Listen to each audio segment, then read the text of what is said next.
Can we get a microphone check? Check 1 2 1 2. Microphone check 1 2 1 2.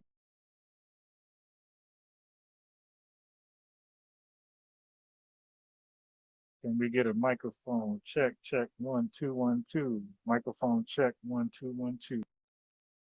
Microphone sound good. Let's get to it. Oh, Can we get a microphone check? Check 1 2 1 2. oh.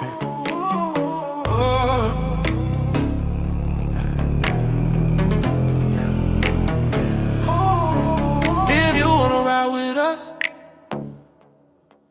you gotta show me love. No more riding with lies against us. You gotta show me trust.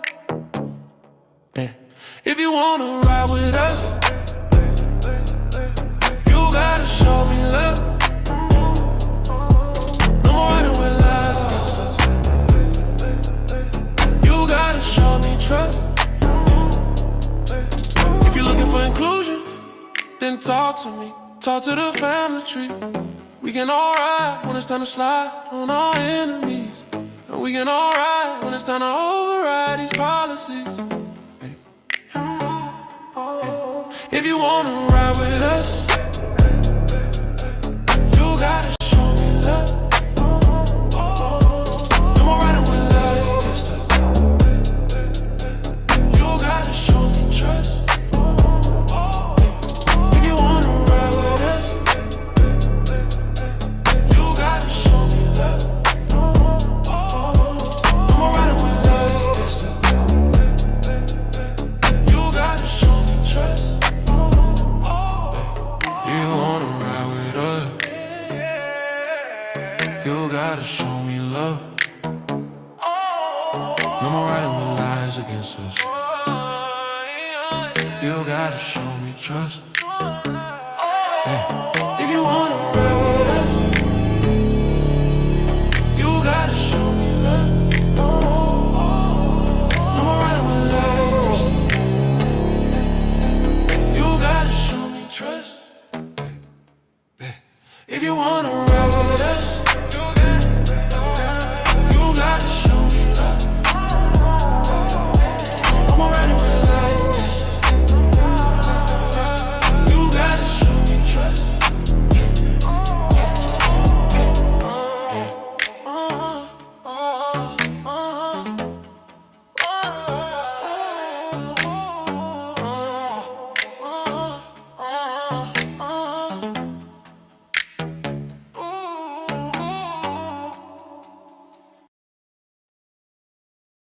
Peace, family. You already know what it is. We're about to get started. Yeah, this is live. This is live. In case you didn't know, this is live.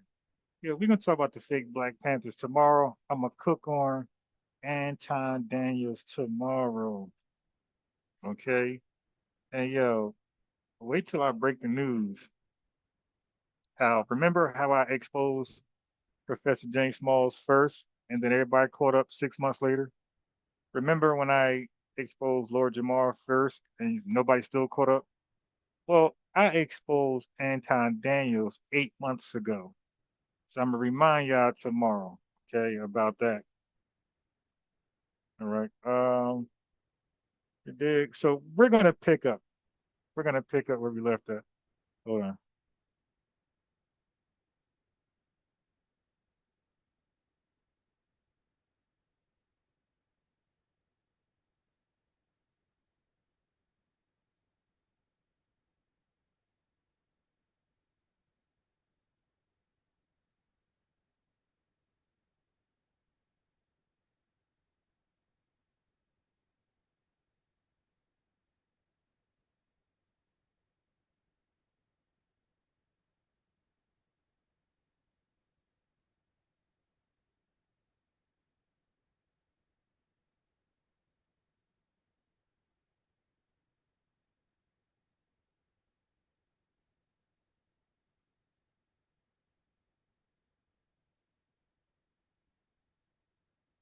Oh my God. Let me.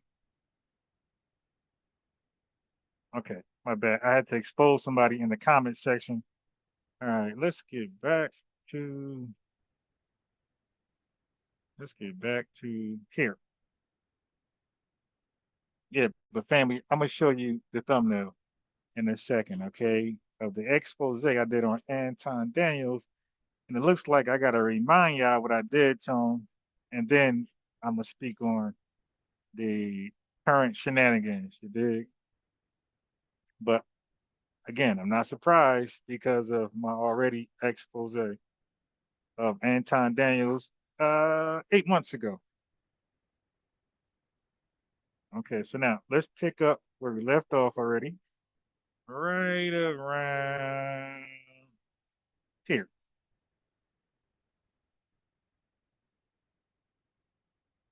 Right around. FBA. We did it.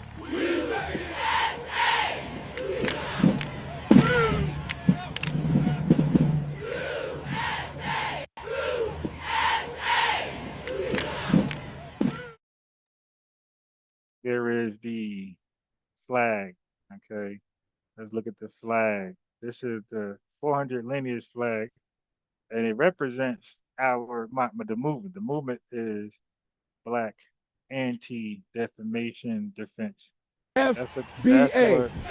what. Oh my God, that's what this flag represents. Right? Look at this shit. It keeps widening my screen. I'm not even pressing. There we go.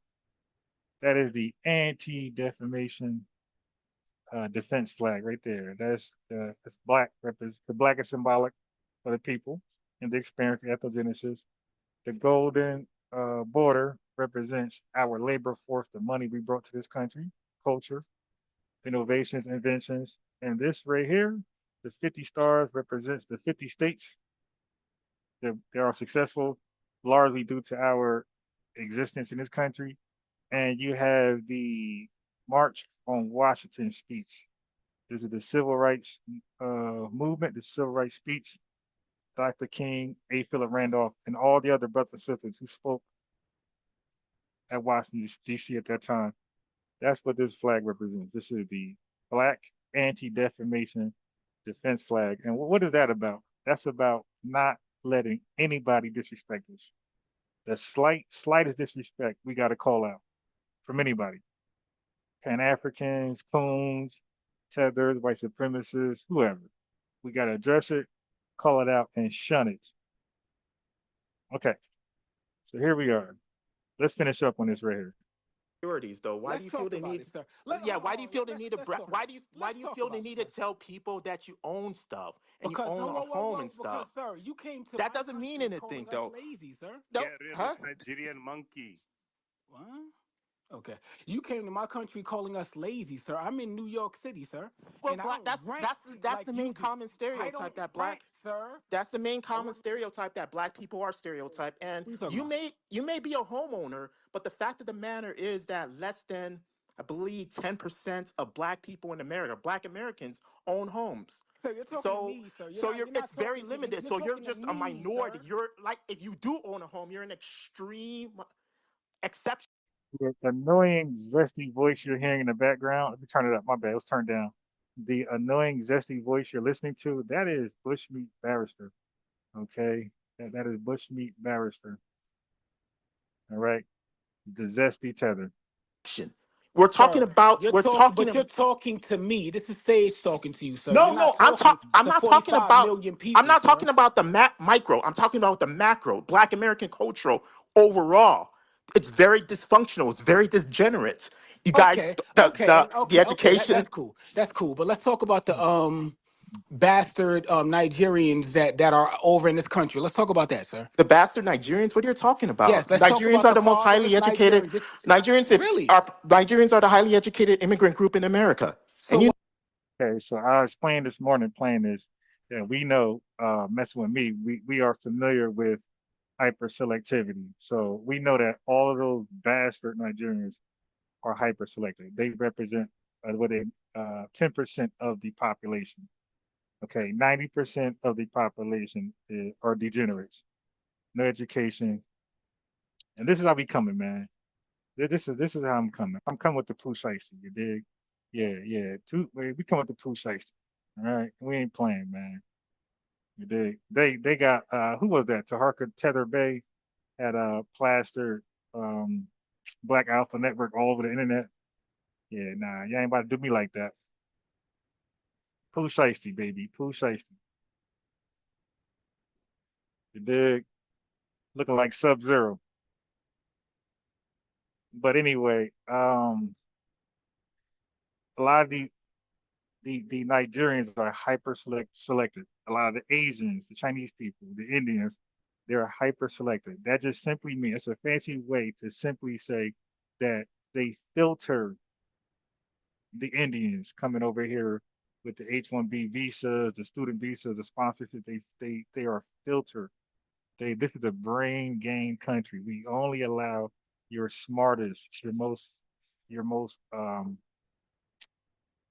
the people who do the building, right? If you're good with building stuff or education or you got wealth, we allow them into the country. We don't really deal with the degenerates of another country. So when the degenerates come to this country, is usually through other means like evacuees, a bad hurricane, refugees, they're running from political uh, retaliation, and then you have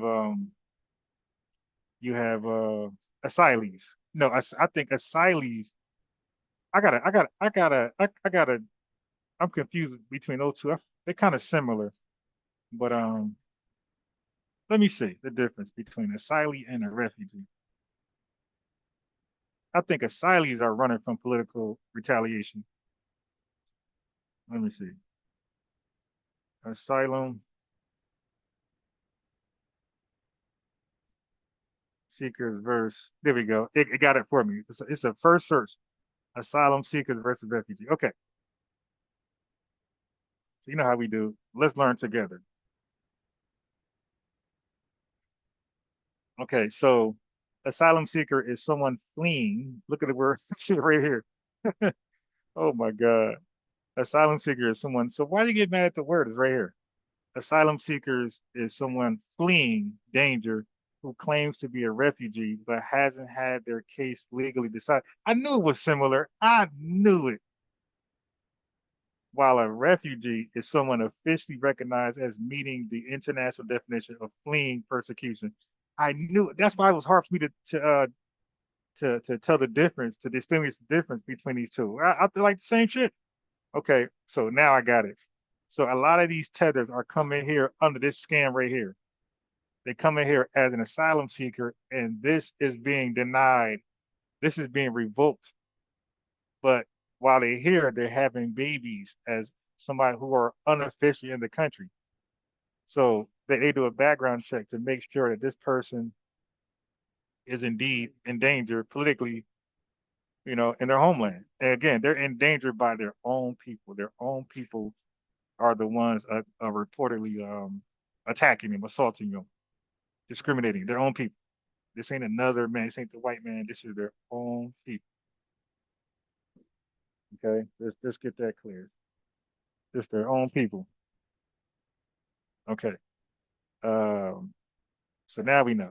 So you got asylees, you got refugees, and you got evacuees. So all three of them are coming into the country other than their normal way, which is hyper select. All right. So the only way they come to this country outside of hyper selection is those three ways I just told you. And those three ways mean that they're not coming part of the brain game. They're coming as like the peasants. That's why they come over. They scam, they do crime. These aren't the top 10%, but the top 10% are those who are hyper selected. Okay, so let's continue.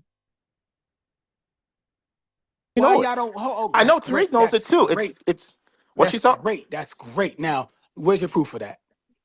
I'll definitely send. Google is your friend, sir.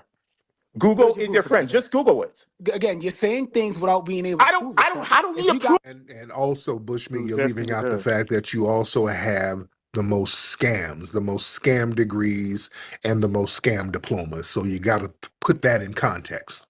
All right, go ahead. And speaking of degrees, sir, again, brother Tariq, Bushmeat, you're talking to a person with a degree, sir. I have a degree. And I have a career. degree I'm trying too. to figure out But where's this culture gone wrong, sir. I have my own house. I own a car. I own a house. I have a degree. I have a career. Where is the dot? I'm not a single, like I don't have a bunch of kids. I've never been to jail. And that's, but again, where's you're my the exception, culture not the wrong, rule. Sir? You're You've not been doing this shit for a long Sister Miriam, you in here? Let's get Sister Miriam in to chime in real quick. Good evening, Brother Tariq. Yes, I am. Hi, Brother Sage. Barrister, you are one of the most saddest little bitty men I've ever encountered in my whole we have world never of met. experience. So we have No, never but met. I So hear you time and time again and on this again, app. Never, ever, they are, ever. and you're a degenerate, fat, obese black woman. I'm not, baby. I'm barrister. And that's a part of Black American culture, though. Almost 80% of black women are obese. We're not a minority. 80% of black women are single mothers. Stop coming on here. What about you Nigerian women? Black women are the least married couple. They're ugly. They're manly. They bleach themselves. They don't know who their baby daddy is. I bet your man don't know who your daddy is. You're projecting. That's a projection. Don't come on this app being disrespectful, sitting up here telling all your lies, attacking us black women because you don't like women. You old pantsy. You don't even like women. And you come on here and you be disrespectful. And then you always have distasteful things to say about foundational black Americans. Your funky selves wouldn't even be anywhere without us. You come to our country off of our backs, getting our goods, getting our freaking grants, getting whatever we have, and people of all races allow immigration to people come of all races don't like black people in general. And it's primarily black women. You whine, barrister. You whine. And you can't hold a candle to no FBA black man on this stage. So you have to sit up there and pad lies. Not people of all color. Everything. You are very sad. Mainly black, foundational black Americans. Quiet when a woman is talking because usually you know that they'll run you in that ground. Getting slaughtered in the streets for marching for our freedom. Your people getting slaughtered. We had to use the deacons of defense. Y'all the because ones Martin that Luther can't King get along. wanted nonviolence, Y'all the ones do the but we gender had war to use game. people that So don't were come over here former with military, former veterans to help. Sitting up here deflecting and reflecting on us. That's what you don't. Rate is 45%. It would have been much higher had we not had the government still in this country on an annual. No, are you? Can try to talk loud because you can't refute the fact. Kind of fast forward back to where I left off this morning. Americans are committing all the crimes. Because black Americans have been too generous and we have fought for the likes of you to come over here thinking you would come over here and be on code. So you can take all the crimes that have been committed by black people, ignoring the fact that some of them have been committed by your people, and let's say they're black American, that wouldn't even be 1% of all the killing, murdering that's happening in your homeland. Other thing I want to say, you want to talk about morals in black women. Miriam already brought this up, but it begs to be reiterated. In Nigeria has the #1 rate of maternity fraud in the world. Yep. In the world. So if you want to preach Jamaica about does. morals, you're wrong. No, you're wrong. Jamaica does. First of all, Jamaica's #1 and Nigeria's #2. But I think it's switched. I think Nigeria officially knocked Jamaica off. But let's say if Jamaica's #1. Now that's semantics because Nigeria was #2, a close second. But I believe it's switched. I believe Marcel is right. I believe Nigeria's #1 now and Jamaica's #2. So what's the real problem there? Like, he act like he went from #1 to #30. They the top 2. If you want to preach about morals, take that to Nigeria. Also, you lied. You don't even know your own homeland. I've been to Nigeria, and when I was there speaking with Nigerians, the north is the most populous region of Nigeria. No, it's not. Yes, it is. The north is the most populous region of Nigeria. It's very mountainous. Lagos is the most populous city, but it's not in the most populous region. The north is the most populous region. Anyone can look it up right now. So before you come come and talk to Black Americans about what we have going on. How about you solve all the issues you have going on? Because we're good over here. The only reason we're not as good as we would have been if not for the government sabotaging us. And that's why we're getting you tethers out of here, because we're not going to sit back and let you participate in the sabotaging of our progress either. And I'm glad to see it happening. I'll land there, Tariq. My brother, thank you. Yeah, Marcel, you made some great points. King Randall recently visited Nigeria. But then you got this weirdo. Like, a lot of people are making videos of Tariq Nasheed every chance they get. Like, they're really trying to build their whole success on YouTube on trolling Tariq Nasheed, criticizing Tariq Nasheed. Yeah, that's not a real thorough plan. So y'all whole YouTube accounts are just going to be trolling and overly critiquing Tariq Nasheed, and then other folks, YouTube plan to be, I guess, celebrity, YouTube rich is to troll FBA. Like, yeah, yo, none of y'all gonna get big off that. Might be one of you, but that's not a good plan. I wouldn't, rest my hat on that plan. I'm just saying, King Randall, just a smart, educated Black American man. He visited Nigeria recently, and he says something. Just basically, he said that when the poverty there, you cannot, like, comparing the poverty in Nigeria compared to the poverty here that Black Americans face. It's like comparing apples and oranges. It's different.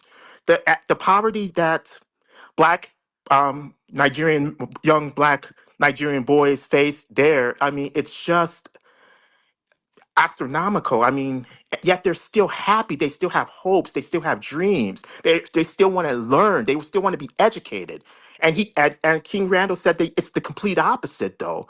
Here, I mean, the young Black boys and girls, they may be poor, they may not be as educated, but they still have more opportunities than those young Black boys and girls in Nigeria. Yet they don't do anything with it. And it's because of your leaders.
That's why you bring they anchored you here. You're an anchor baby. You weren't that happy. You had to come over here among foundational Black Americans. You understand? But why don't you teach the young Black boys and girls here to be focused more on their education? They do. Our young people are fine. They're not living in shanty. Again, those are talking points from white supremacy. Okay, that they claim that we borrow from. Towns and eating bushmeat. So they're fine, sir. They're fine. All right? You can't complain about the children here. They're fine. All right. But anyway, let me get some more calls in here. Thank you so much, Bushmeat Barrister. Touchdown. You were talking earlier, man. What's going on, Touchdown? Yeah, man. I was just saying, like, people can't really compare to what Black people did. Okay, bad. Let's get Yo Daily. Yo Daily. Hey, Tariq, how are you? I'm good, Yo Daily. Where you call? Hello? Yeah. Where you from, bro? Yeah, I'm from Canada. For another voice. There you go. You French Canadian? What are you? No, Somali. Somali. What part of Somalia are you from? I'm from the Somaliland.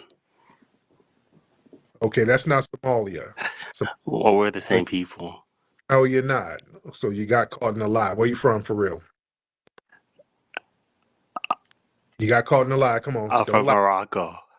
Okay, man. Why? Oh, ticklish ass liar.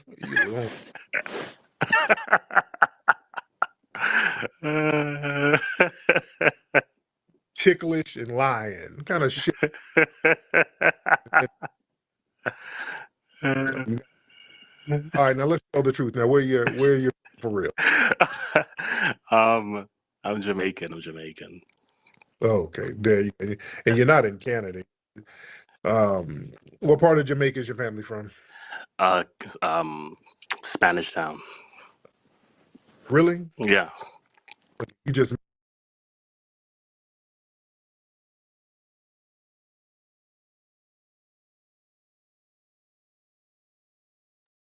Donnie said all those jackets in Nigeria and Jamaica. So if you guys are not familiar with Jamaican jargon, a jacket, like a jacket, a coat, a jacket in Jamaican Caribbean culture and possibly Nigerian is something a man put on to represent he fathers a child that's not his biologically, and he fathers that child unbeknownst to himself.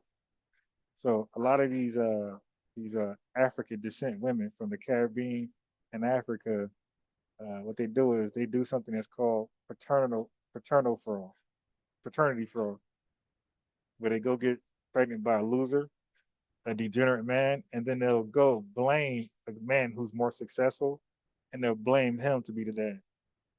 And maybe they had sexual relations with him one time before, maybe they didn't. But anyway, they will blame the guy um, and say, "That's the dad of my child. That's the real father." And like the government goes with it. And those men be mad as hell.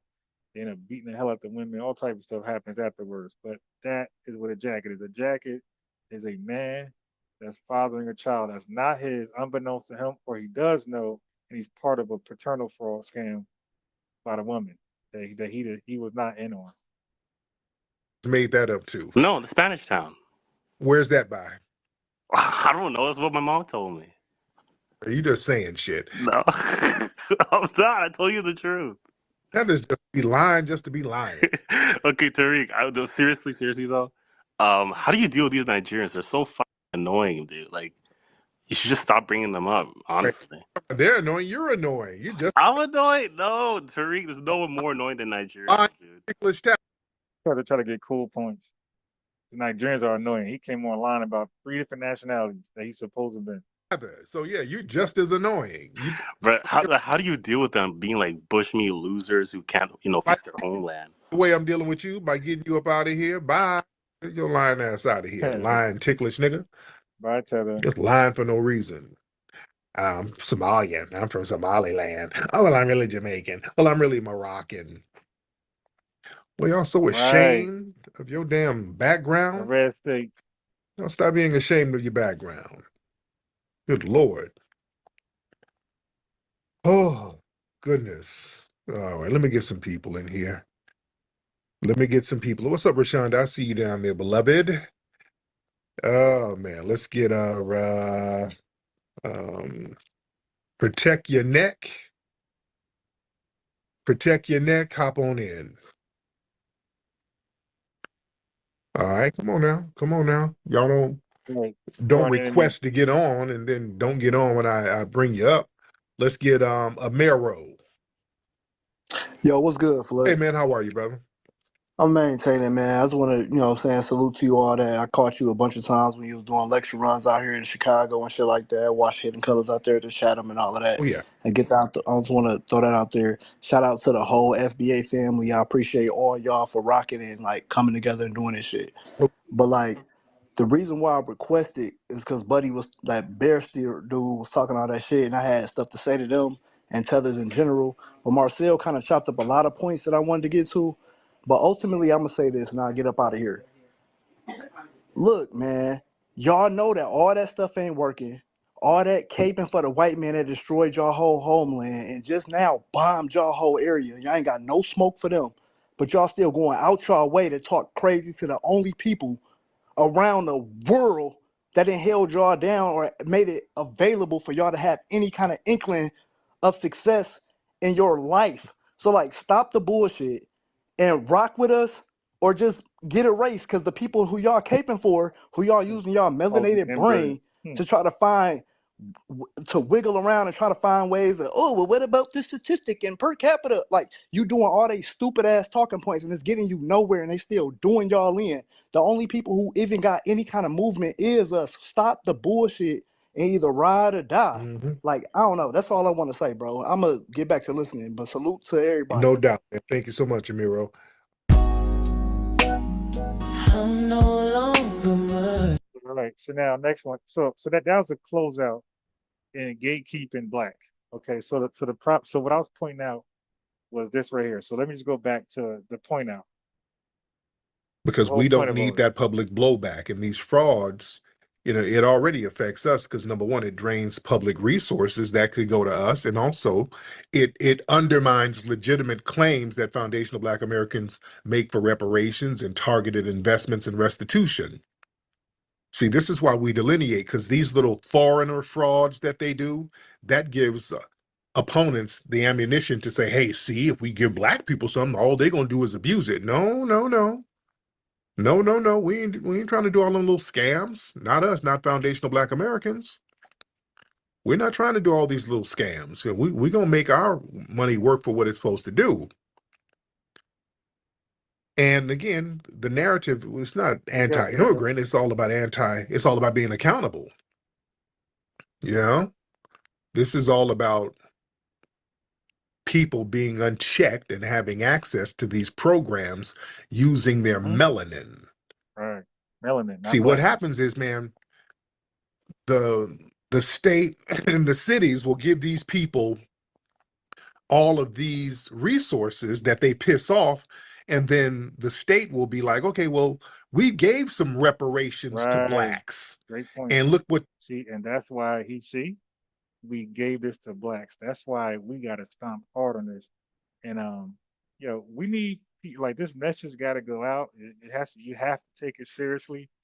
Videos like this needs to go viral, or at least get attention of those that matter. Jason Black, Carnell, people with larger platforms, but yeah, we need to stop the tethering, the undermining of the word Black. And when it's just tied to them, like you said, resources already went out to Black people. We like, who? And they point at a bunch of tethers. We're like, yo, no, they're not Black. What do you mean? Come on, what do you mean what I mean? What do you mean what I mean? Do we gotta do this again? What do I mean? Hold on. I got you. What do we mean when we say they're not Black? Let's just send them, just roll this to them. Okay. I think this is it right here. Let's see. Let me try to find it.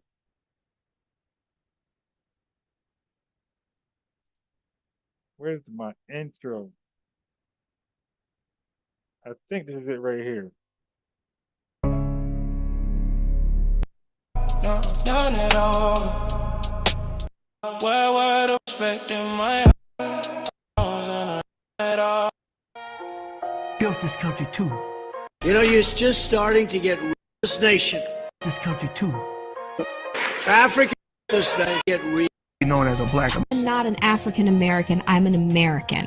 I am a Black American. I am definitely Black. And Black American. So we could say we're just Black, because when you say Black, the foundation is, amongst the family. When we speak publicly to the unaware, the unknown, we got to qualify and say foundation Black American. But to the family, we could just say Black, because when you say Black, foundation is already assumed and America is already assumed, because we're describing our ethnogenesis. And it's clear that we were the founders of this country. We helped become the founders of this country, and also we're Americans, right? We fought for that. We spilled blood to be called American. So we're not going to let that go nowhere. Yes. So Africans don't even fuck with us. Wow. Because they don't. We're not from the motherland. We're from America. So I'd rather say I'm a Black American. So I can say I'd rather say I'm a Black American. I consider myself a Black American. I don't consider myself African American. And shout that.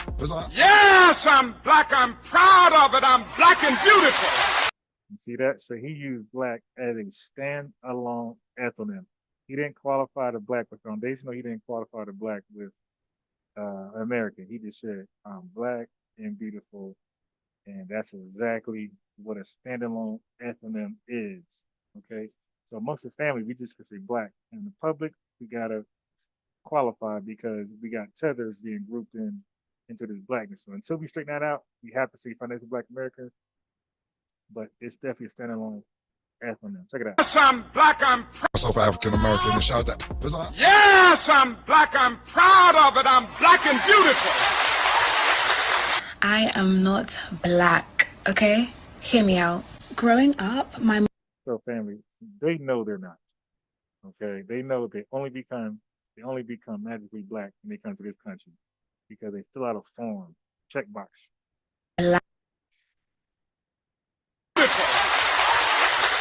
I am not Black, okay?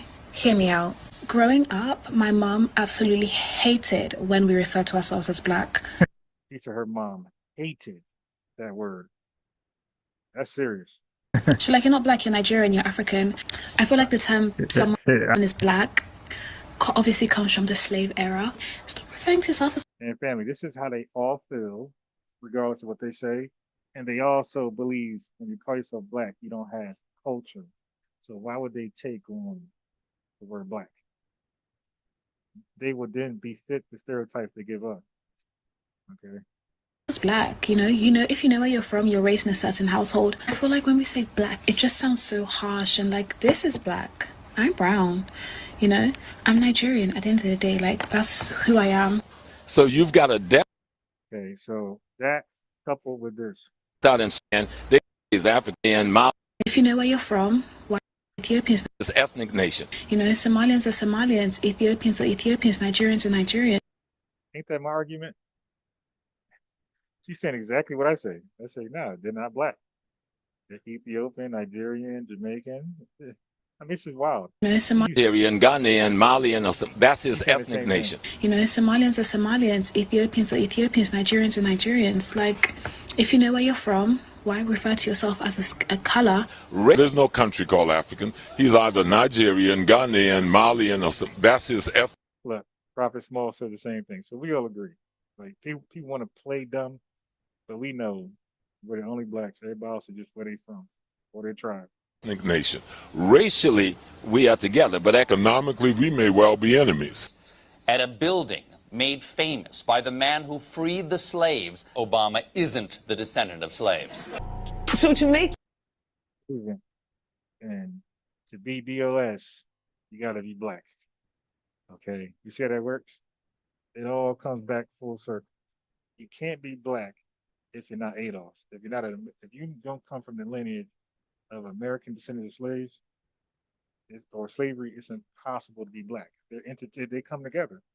They're interchangeable.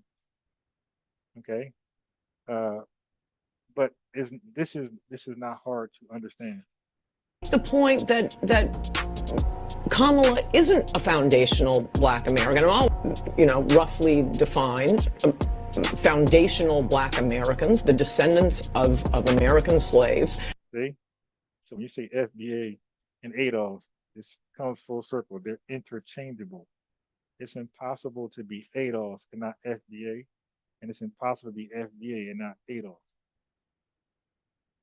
That's why I just say FBA DOS, and now Brother Sanchez is saying that. Now Brother Sanchez is saying FBA DOS, and I'm going to show you a case in point. But I was the first one to say FBA and ADOS together because you're both. It's impossible to be one without the other. You're foundational, and you're also a descendant of American slavery, U.S. American slavery. So it's impossible to only be one. All right. Okay. So let's get rid of that. And that's why we must gatekeep Black. Because again, the point that she was making, we don't want resources to go out to tethers in the name of Black. And then we'd be like, yo, what's up? They're like, nah, we already gave it to. We're like, who? They pointing at a bunch of tethers over there looking stupid. All of these resources that they piss off, and then the state will be like, okay, well, we gave some reparations to blacks, and look what they did with it. No, no, no. This ain't got nothing to do with no reparations. These people are not foundational Black Americans. We ain't got nothing to do with them scandals or those scams. This is why delineation is very important. Because, see, we as foundational Black Americans, we are expected to carry everybody else's reputation. And we're saying no. When these crimes happen, that stigma starts getting dumped on us, and we're saying no. We are not absorbing the reputational damage of these people, especially when we didn't benefit from none of this stuff. We don't control none of it. You see? That's why, see, that broad Black category nonsense, see, that creates a loophole. You heard them? That broad Black category nonsense, but I've been speaking to for the longest, trying to tell revenue tether ass that Black African American is used, has a dual usage. It covers our specific ethnonym, our ethnicity, and it covers the racial category, which fits in everybody who's African descent in the world. They come to America. Like, come on, man, how's that possible? So they diluted our unique ethnonym, our unique experience to anybody who's of African descent. Like, they're able to tether on and claim our legacy. They made it a broad term when Dr. King said I'm Black and beautiful. That term was very narrow. Now it's broad. None of it. You see? That's why, see, that broad Black category nonsense, see, that creates a loophole economy. See, when programs are designed around Black as a generic racial label, it becomes a wide open tent with no historical specificity or nothing. Right. So Tariq Nasheed, he sees the problem, but now he needs to understand the argument.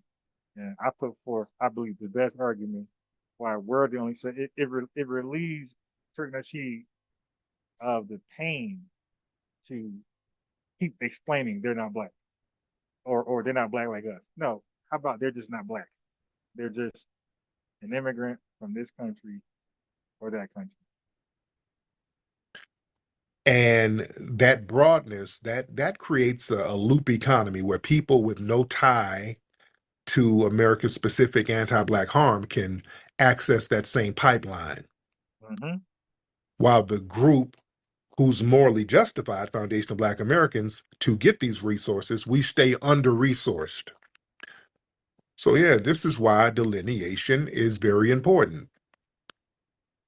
There you go. Now let's go. Yeah, and we got to take. That's why not just delineation.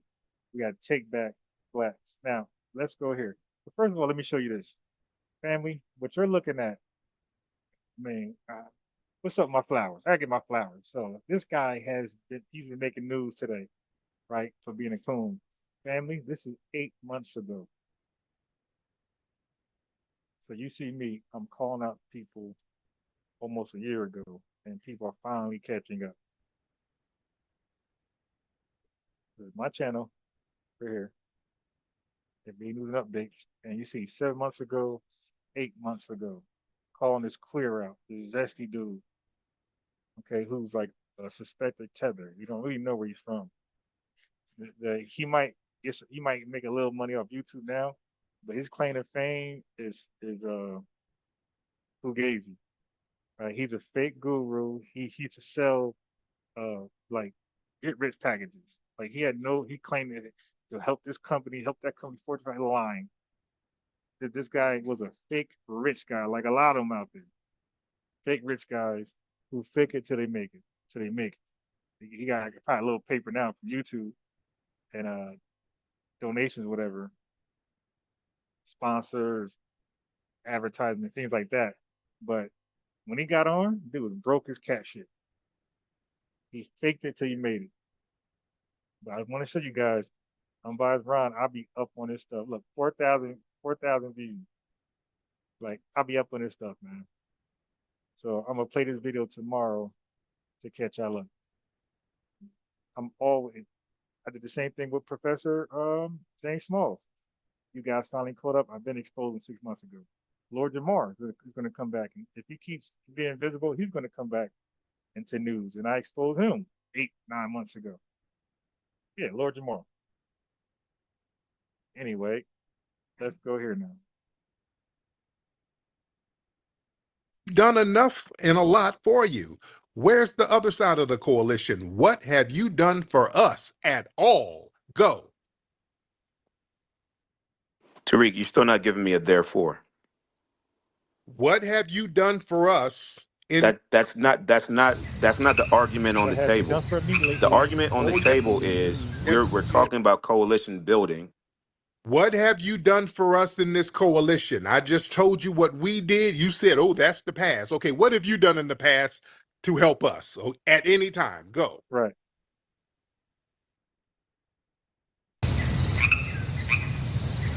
I mean, you gonna mute my mic and then hit me with the crickets? Come on, Tariq, you gotta be better than that. I run spaces, so I know how this works. Sir, I'm not. You know that, right? Like I run spaces, so I understand how this works. Go ahead, let's hear it. What have you done for us?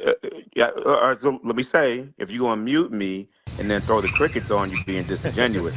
Number one, we're talking about today. Let me give you an example. Let's say there's someone.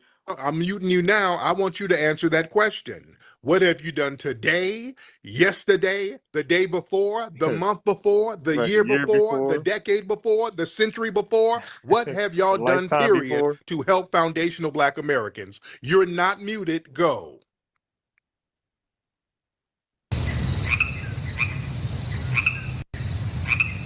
I'm literally muted, man. You keep muting me. It says muted by host, and then you throw on the crickets. And then you throw on the crickets. The point is, here's the question I have for you. If you want my vote for a particular issue, no. See, this is what I'm. Yeah, and y'all thought it was just revenue that get beat up and then change the topic. I'm saying. You don't have an answer. Just say that. Let me get some more people in here. We're going to agree you don't have an answer. Let me get Cyber Regina in here. Then I get Brother Macau. Cyber Regina, go ahead, beloved. Cyber Regina, unmute your microphone, dear. You're going to mute me and then say I don't have an answer. That's weak. That's weak, but it's good, man. It's your space. You can do it. But you're going to mute me and then say I don't have an answer. Because what you're not going to do is, well, let me ask you this. No. Right. Either you answer the question or we're going to get some other people to come and call and talk to you. Cyber Regina, are you here, beloved? I'm here. Good morning. How are you? Hey, beloved, how are you? We got Free here, ma'am. Go ahead. Yeah. Let me tell you what's going on with Free. And I've talked with another high-ranking Black conservative. We've talked about this. He is an anti-Black influencer. And right now, they have lost their steam and the grift is gone. So he's for another angle. Our ability to delineate and to be quiet during this entire, event of deportation has been very, very powerful for us. The other thing is, Free, that you need to understand is you can say you're Black all you want, but two things have happened. One. No, he can't. So this is the dude Free. Anybody got his contact information, his social media handles, please tell me his social media handles. Put it in the chat. I want to reach out to this guy. No, he cannot say you Black all you want. No. I understand. The sister don't know. So speak your piece, but we're stopping that. This is we're bad. You dig? We are Black Anti-Defamation Defenders. B.A.D.D. The census has changed. You now have to identify where you are originally from. Now this part is true, but we don't even want Black and African American to be a box they can check. That's causing the confusion. We want that replaced with P-O-A-D. We want the same terminology that the African Union uses to identify people of African descent all over the world.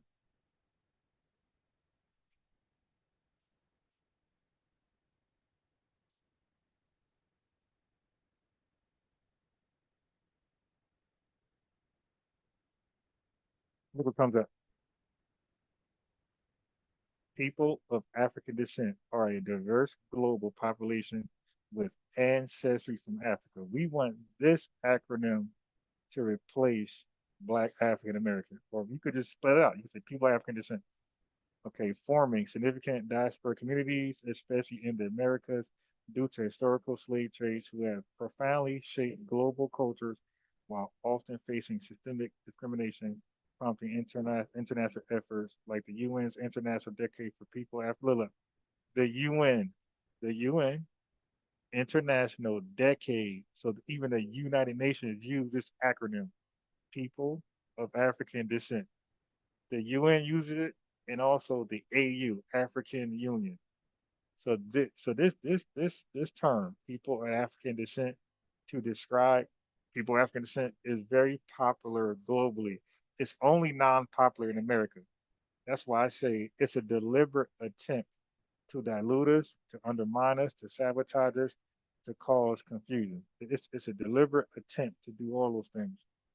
The world referred to people of African descent as people of African descent. Only in America where the dual usage come into play and cause this confusion. Where we're black ethnic wise and everybody else is black also, but racially. But when you call people black who's not black, that comes from Africa or the Caribbean, how do the average American that's non-FBA know the context? We barely know the context. You dig? It's complete confusion. Okay. So the UN's International Decade for People of African Descent to promote their rights and recognize their heritage. That is the proper term. Your family. And again, this is I know, I only got to ask you, this is the first time you're hearing people, well, through me. This ain't the first time today, but this acronym, this word, these words, you heard it from me first. All right. Before anybody. Look, right here.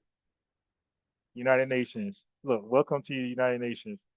People of African descent. Ain't that crazy? So this is a well-known terminology. Look at this, Wikipedia category, people of African descent, polled. We want black, UNESCO, people of African descent. Only us, only we are out of the loop when it comes to this.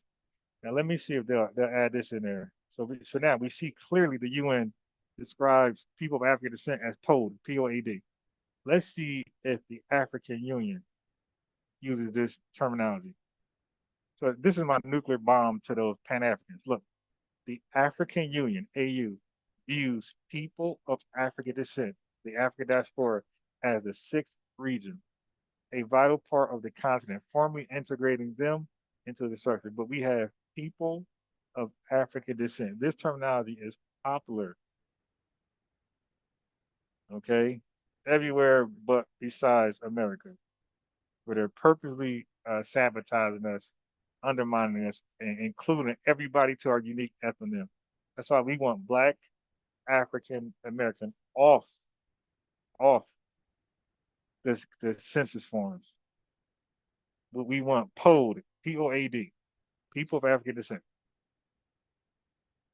Okay, to replace that. But I'll be so when they call in and they try to challenge me and debate me, you see why family it goes left. Like I'm just too well in tune. Got the FBA glow, you dig? I'm too well studied, man. Like to be honest, like sometimes debate I forget things I know. I forget things I know. I think it's so much. So anyway, he can't say he's black all you want. He's not black in any sense. That's why we asked him. We asked Tethers, like, how are you black? Are you black in what sense? So now Tether knew would say, oh, because of the form. Okay. The form. What form? Oh, the census form. Really? But we're black besides the census form. We're still black. So he admits he's only black by the census form.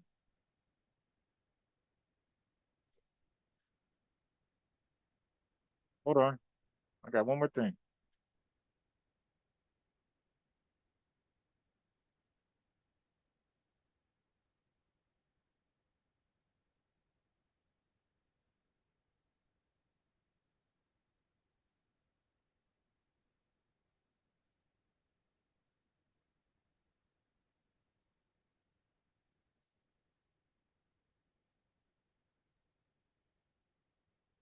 Got some notes for you.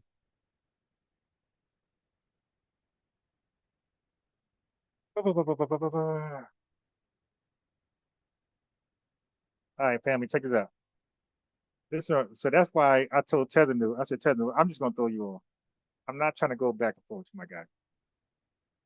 In the United States, citizens are generally given the right to self-identify their race and ethnicity rather than having the government formally assign them an ethnonym. But Tether said that, blame the government. He the one that defines you. He a fool who can't research, don't know how to research. We have the right to self-identify. The government doesn't name you, doesn't define you. He's a fool. That's why I said, bro, I'm not even doing this rabbit hole with you, right? I'm just gonna kick you off. Because I explained it to you 10, 20 times. I know you get it. I know you got it. Well, you should have gotten it. I really believe you kind of like on that spectrum. It says, while the U.S. government, specifically the office, so now he's talking about the OMB, right? Which I already explained to this fool. The OMB doesn't name nobody. Okay, so it says, while the U.S. government, specifically the OMB, Office of Management and Budget, and the Census Bureau, establishes standardized categories for data collection, not to name people ethnonyms. All right, these are based on self-identification. Hey, yo, family, it said the OMB. Let me write this down. I got to put it in the subtitles or something. OMB, okay. This is what you're reading.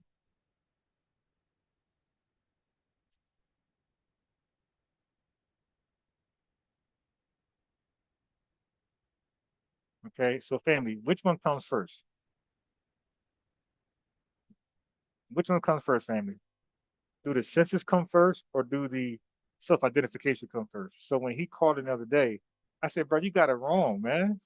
I said we were called black. We called ourselves black in the early 1960s, late 1950s. The federal government, the OMB, whoever caught up later in the 70s and called us black officially, right? After what we called ourselves. Then I said, bro, the same thing happened with African American in 1989, 88. Jesse Jackson, with the DNC and Jewish media, ran with African American. I said, bro, 1997. Then 10 years later, it became established as a federal census. So, family, I mean, this is now you got Rod's son talking about share your screen like it's so hard, right? Okay, there you go. So the government, like I said, does not name you. So matter of fact, let me go to that live. Let me just show you. The government does not name you. Now, by the way, when he was talking to me, I was in the back of an Uber. I'll be on my phone more than on my computer. That's why my screen don't be sharing. All right, so now let me tackle that that particular live where I was trying to educate this fool. Oh, he said Tariq's on Rumble. I got a Rumble account, I think. I got some account. I'd be forgetting. Okay. He said somebody said Tariq's on Rumble now. I'll check it out. All right, so I want y'all to look at this. Okay, I want y'all to look at this. What lie did he call and tether me? She. It could be any one of these. Okay, now I know it was a long lie. It was like 8. I think of this one. I remember being a long lie, like 8 hours.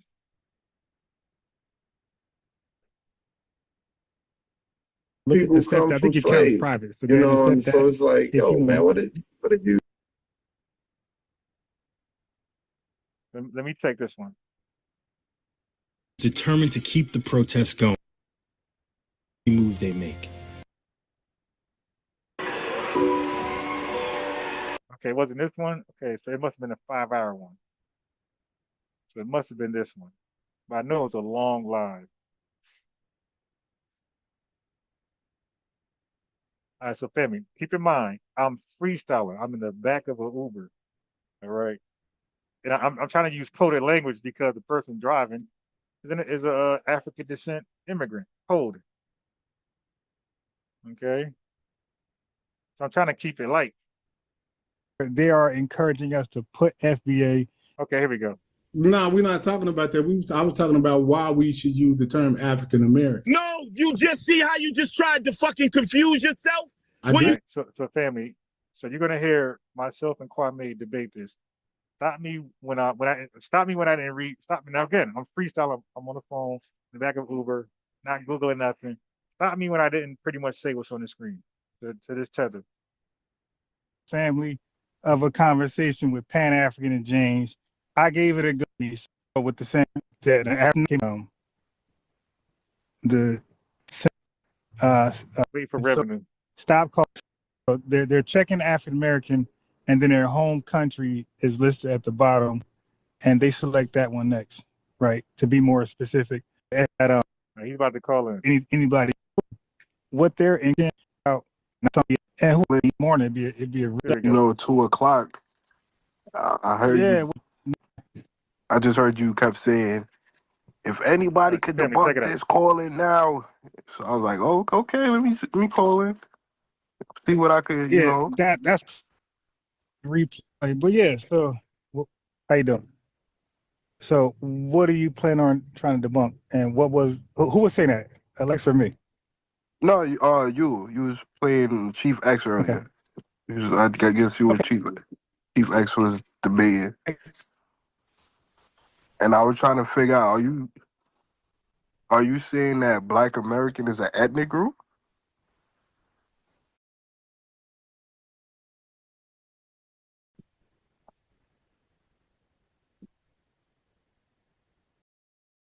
But you were trying to figure out what? I was trying to figure out, is your argument that Black American specifically is an ethnic group? Yeah, we're ethnic. Oh, really? I mean, yeah. I've been trying to, I've been asking people on TikTok, like, if they could prove Black Americans an ethnic group, I cash out them 500, but nobody could seem to prove it.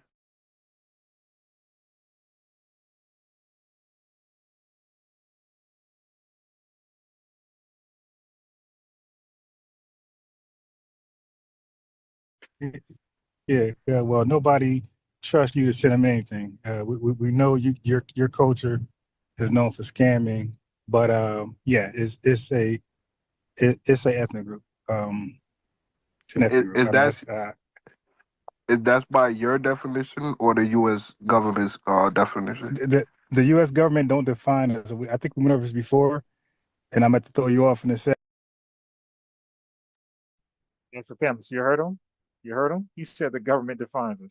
The U.S. government is known for scamming. Oh, come on. Okay, so as I got the screen up to the left, right? Well, the only screen sharing. Listen to his dumb words. He's gonna say the government. Keep in mind, I'm in back of an Uber, riding, and he says this. I'm freestyling. I know what I'm talking about. I mean, but it's a ethnic group. It's an ethnic group. Is that by your definition or the U.S. government's definition? The U.S. government don't define us. I think we went over this before, and I'm about to throw you off in a second. If we keep doing the family, I said the U.S. government doesn't define us. We went over this before. I'm gonna throw you off. We keep going over this. Family, it says right here. They don't define us. They said they collect data. The OMB is to collect data. The OMB comes up with the Census Bureau. Well, it's called the OMB. It's called the Office of Management and Budget and the Census Bureau. They come up with this. They're the organization, and this categorized data collection. These are based on self-identification. It allows individuals to choose the labels that best describe their heritage, including selecting multiple options. So I said, they don't name us, we name ourselves. I said, bro, if you keep calling in, repeating the same lie, I'm gonna kick you off, because it's not even a challenge for him. It's not even fun. Like, he's just being stupid at this point. It's not that I can't accept the challenge. It's like, dude, you're just being dumb. It says it's clear, bro. They don't name you. By your definition or the U.S. government? Yeah, it's a ethnic group. It's an ethnic group. Is that by your definition or the U.S. government's definition? The U.S. government don't define us. I think we went over this before, and I'm about to throw you off in a second. If we keep doing this little game, the U.S. government don't define anybody. You define yourself. The U.S. government get behind you. For example, we called ourselves Black first, and then do you know what year Black became on a federal census? No, I have no clue. Do you know what year? In the 70s, and it was replaced by African American. Now watch this. Jesse Jackson introduced African American in 1888, 1889. Do you know when African American became federal on the census? I have no clue. In 1997. So yeah, you're in the lane and you're asking questions. You don't know what you're talking about. So an ethnic group precedes forms. The government respects what people want to call themselves, especially when a large call them something. They get behind it. And Emily, I said the government respects what people want to call themselves. You literally see it right here. You literally allowing individuals to choose the labels that best describe their heritage. You literally see it right here. Okay, they don't name you. Now I don't know family. Nobody in our spaces could have explained that like I just did, because they don't. Nobody. Everybody have their strengths and weaknesses. Some folks, who's that? Mikhail lives in Africa somewhere, and he can, like, he's good at that. Explaining like the culture. I think he's in East Africa. I think he's good at that. He lives out there, so I can't do that better than him. But this right here, where I'm beating up on Kwame, this is my lane. That's why you ain't here until you came to my channel. Everybody have their lane. I'm the best at this. I don't mind people borrow my talking points. Just throw some flowers, publicly, say where you got it from. That's all. Shout out unbiased Ron, FBA Ron, or the channel, FBA News Updates. It's up to you. But this is my lane. So I said, bro, you're allowed to name yourself, okay? The government does not name you. We're reading that. Simple they search. call, and you're asking questions. You don't know what you're talking about. So an ethnic group precedes forms. The government respects what people want to call themselves, especially when a large call them something. They get behind it and they put it on forms and do what they do. Okay. So yeah, you don't make any sense. Okay, because now I identify as a Black American from Jamaica. Right. I think that's a more fitting title. Because Black. This guy say identify as a Black Jamaican. You got to identify however you want to identify. That's not historically accurate. So call yourself. I mean, I could call myself an alien. I could call myself a free white person. You can call yourself whatever you want to call yourself. Don't matter. Don't mean it's correct. Black is a racial category, and I'm from Jamaica. I got. Because Black is a racial category, and I'm from Jamaica. Okay, good. So Black is a racial category. So you're racially Black according to the OMB, and you're Jamaican because you're from that country. Okay, great. Well, what are we then? Because what are we, Black? So he just said he's Black Jamaican. Black is a racial category, and Jamaican is what is his homeland. That's where he's from. So you're Black Jamaican. So what are we, Black? Because Black will be our racial category, and Black is also our ethnonym. So you're Black Jamaican, we're Black. So we're not even Black the same. This is too easy for me. I got you right. Wait, well, first of all, your issue is both. Okay, it's a racial category and it's an ethnonym. It's an ethnic group. Okay, now you might be too dumb to realize that, but both Black and African American are both recognized as they have a dual usage. They're racial terms and they're ethnic terms. They're both. So you couldn't be one ethnically, Black or African American. You could only be one racially, and that's why we are doing away with that. We're delineating to get rid of a dual usage word that causes nothing but confusion. Yeah, so that's why now, they fixed the U.S. Census. That's why they fixed the census in 2030. So now, you know, when you identify as black, they have African American, Jamaican American, Nigerian American, Ghanaian American, Somalian American, Ethiopian American. Yeah. I think that's So the now, more fitting term. okay. Well, as a tether, your opinion don't really matter much. But I would say this though, these terms, I'm speaking to the family now, the lineage. These terms, they go through changes all the time, especially within the Hispanic community. They see a lot of changes. So what's on a form in 2000 for the Hispanic community, that can change it probably change every 10 years because they're also upset at how they're being categorized. So what's on a form today doesn't mean it stay tomorrow. Okay, when the people speak, the government normally listens and it responds. So enough of us. When the people speaks, the government normally listens and responds. Everything we're reading over here, allowing individuals to choose the labels. And by the way, family, like I said, I'm in the back of an Uber just freestyling, and I'm pretty much quoting this verbatim. Okay. Us are that's why I said I was talking about lineage. As long as we put down FBA when it says other, when we select Black African American, we put other. See, what you don't know is this: you don't know that there's been thousands, hundreds of thousands of petitions being sent to the government, the Census Bureau, to change African American or to put down FBA. Right. So that's me just schooling the young man. Okay. So Dream, what do you want, man? You think you found a weakness?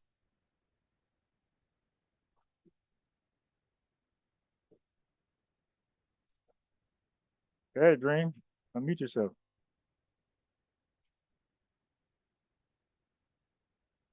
He hung up. I guess you see my screen. So that's it. So family, all they do is try to wait. Well, everything I'm saying is you see on the screen. So I would love to see a rebuttal. Like, oh, okay, so and I know this as a fact. I know the OMB factually doesn't name nobody. They respect what we call ourselves. Okay. So Tether Dream was just here. I allowed him on. He hung up. So I guess he read the screen, was like, damn, I got nothing. But all they try to do is look for a window to say. So if I say, hey man, I just ate some spaghetti. It was handmade by this Italian business and they use real tomatoes. They'll call in. Hello? You said tomatoes. It's tomatoes. Ha ha ha, gotcha. And they'll hang up. Like, yo, y'all that thirsty? I said tomatoes, you say tomatoes. If I say, yeah, man, FBA is that we did some of the greatest things in human history, human history. They'll call in, it's human. And they'll hang up. Yeah, they look for the slightest irrelevant way to be relevant to hit me with a gotcha. Like I'm that respected in these spaces. I'm that feared when it comes to debating. They look for the smallest thing. Like Rasun, he claims that I said, speaking to him, he claims I said that Garvey didn't own any ships. He claimed nobody in their right mind believe I would say something like that. But he claims I said that with him. So I said, bro, if that was even possible, that was a slip of the tongue. I said, even with that, my greater point was Garvey scammed Black Americans. Okay. My greater point had nothing to do with he owned ships or not. My greater point for Marcus Garvey has been consistent. It's been about he scammed Black Americans by saying he owned one ship, and he did not own it. And regardless of that, he still solicited stock sales. That is my argument. I use that one ship he did not own, that he claimed he owned from a brochure that he doctored up with his printing background from Jamaica and London. Okay. That is my only evidence. Now, there's more stuff out there, but that is my bread and butter. That is my nuclear bomb, my A bomb. Okay, my H-bomb. I'm gonna argue Garvey. What about the shit he said he owned, did not own, but solicited stock sales from Black Americans, and they usually concede there. That's why I get everybody. Is that not scamming? Some will fight, and then eventually you say, yeah, that's scamming. Ross Son is the only one that try to remix what I said, try to hone in on a possible slippage. Now I don't remember saying that, but I'm granting him that. And I said to him, because he made a whole timeline on Facebook. He's scared, he's afraid to call in.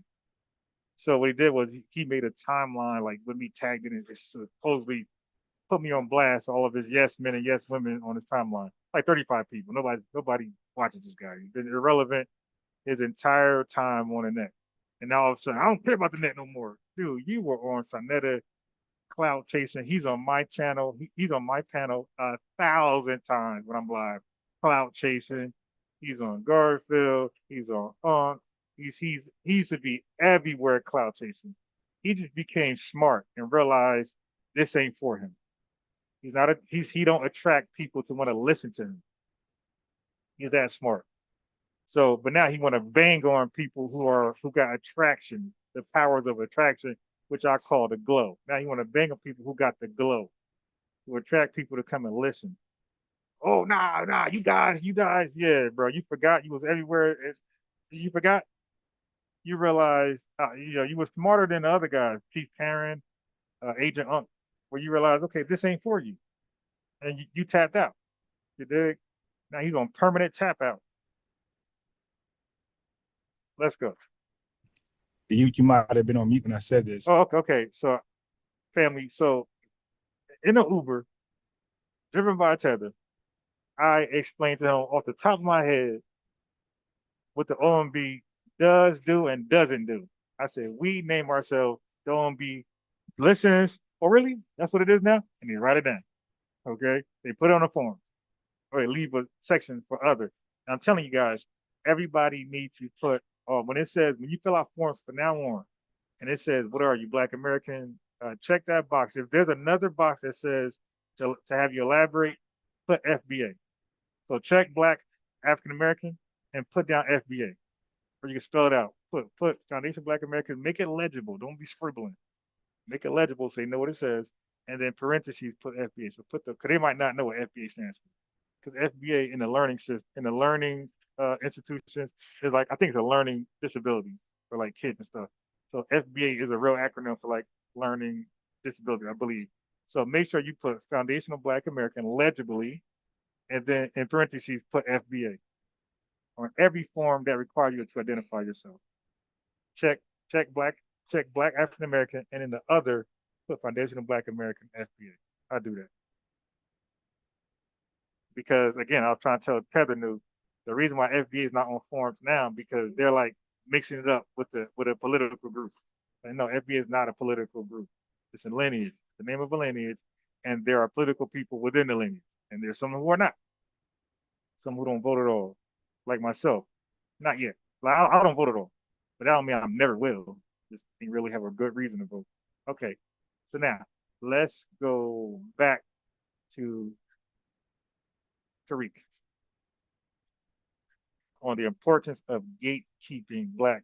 And keep in mind, I got to source again, family. I was on Anton Daniel way before this latest thing with Corey Holcomb. As you can see, I'm always ahead of time. I'm before my time. 7 months ago, on this dude. I never liked him since here. I used to listen to him here and there, but he's really zesty. And he comes off as he got conservative vibes or conservative adjacent vibes, and he's always kissing ass. The YT people. Okay, so anyway, let's finish. It's no flat blackness anymore. Number two, you are not and will never be covered by the 14th Amendment. Yep. We don't even know if your two parents were legal when you were born, but that's going to be looked at. And you are deportable. We are not. So we don't need you. Wait, let me give some lineage shout outs because we are live. This is live. Peace, Tiger Crane Shakir. All right, so let's get some shout outs. I'm live right now. We have Debo. We have Taya Carter. We have Mazel. We have Fresh Always. We got Zachariah Williams. We got Tiger Cream Shakiri. So yes, they are that thirsty. That's crazy, man. Yep, I'm telling you. Like, yo, when I used to debate the Bible or religion, I used to purposely, like, yo, my debate partners to tell you, I used to purposely say I'm Catholic. I used to purposely say I went to Sunday school just to get them to call in because they felt like they had an advantage. Oh, you Catholic? I got you. And then I would act like they're teaching me something about Catholicism, and then I would gradually just take over and cook them. So in this space, I got to do the same thing. I got to purposely make a mistake in history, right? In policy and in reparations, and have these folks call in to check me on that. And then while they call in, ask them and gradually have these conversations. Now Tether Dream is back. But as you can see, I was on Anton Zesty Daniels 8 and 7 months ago. So Debo says there is no rebuttal to be had. Our existence is not debatable. Okay. Hey, Dream, go ahead, bro. Unmute. What's happening, Ron? You know, man, just chilling yourself.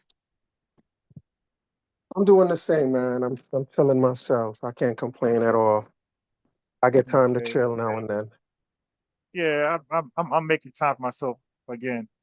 As you can see that I've been really not live lately, and the morning's been all pre-records. Maybe a conversation I had with you. Matter of fact, I haven't really played no pre-recorded like previous recordings between me and you. I played Revenue and other people. I really didn't get into our stuff because I had so much other stuff I had. But anyway, what's your criticism today? My criticism for the day. I don't know if I have criticism. I more have questions than anything. If I am gonna have criticism, is you know what I mean, it's the fact that you may start muting me again. But that would be the only criticism I have. But you did promise Chief X that you don't be muting people. So I hope you don't treat me like Chief X was treating you. Okay, so let me explain why I didn't mute Chief X and those guys, because I used to run with their circle. That's why. So that's the real reason. I used to run with them. They used to join my panels on a regular basis. So like we used to have some type of coolness until I stood on my lineage, and all of a sudden it just went wacky. So all those guys, the Unks, the Sheriff Friends, the Dr. Mayas, all these people used to come to my channel on a regular basis. I go to theirs, and we had this whole big, thing. Haskell, Stupid, all of us were there's one big melting pot. You dig? So that's why, like, I actually know them for a couple of years from the internet. So I give them like that much more respect. Where I won't, even though I disagree with them and I want to mute them, I just don't. Yeah. But he muted me though, which was a coward move. But go ahead. Yeah, it is what it is. But I wanted to ask you, based on what you were saying with your conversation with Revenue, about the census and OMB and all of that. I wanted to ask real quick about Jesse Jackson. Did Jesse Jackson intend on African American being used for everyone or just for FBA? Okay, so there's no way to know that, but we do know that it was used as an ethnonym. He wanted that to replace Black. So that's for shit sure. He wanted African American to replace Black, and Black was used as an ethnonym. So he definitely inserted Black as African American as an ethnonym initially. Sure. So, but if he used it as an ethnonym, that means he wanted it to be just for FBA. Yeah, I said initially. Yeah. Right, initially. Yeah, and then I agree that over time he kind of switched up with his rhetoric and started to invite other people under the African American banner, really. Because he was running for president, so he wanted, as much votes as he can. So he wanted to build that coalition to help him with his run for president. So I guess but I realized that the OMB though didn't use it as an ethnonym. They use it as a race, and they put it with Black. It's Black or African American. And you're absolutely correct. On the census, you have to write in what your ethnic group is, if you're, but you can also, if I'm not mistaken, on the OMB, on the census form itself, it asks for your origin, and then it gives examples. It says Jamaican. The more modern ones, right? They're making changes to they're making these changes because people were complaining, like us, we were complaining about the Black African American thing for everybody that come to the country that's African descent. So people were complaining, and that's why FBAs and Black Americans were complaining. Don't forget, this complaint goes way before a such thing as ADOS and FBA. People were complaining. So yeah, so they and it's not just us. You got the Hispanic community that complain about certain things. So they are trying to appease everybody. Right. So when Revenue said that it's the government that kind of named us, could he have been talking about in terms of what they did with Black and African American as a race? Like it's the OMB that kind of put Black and African American as a race and then put us all under that race and then wanted us to write in what our origins were. And they do, one of the examples they give is they say Jamaican, Haitian, and African American, right? So they kind of use African American as an ethnonym as well, the same way they use Jamaican and Haitian, but you have to write it in. All right. So now let me So answer your question and then tell you wait, go ahead, finish up first.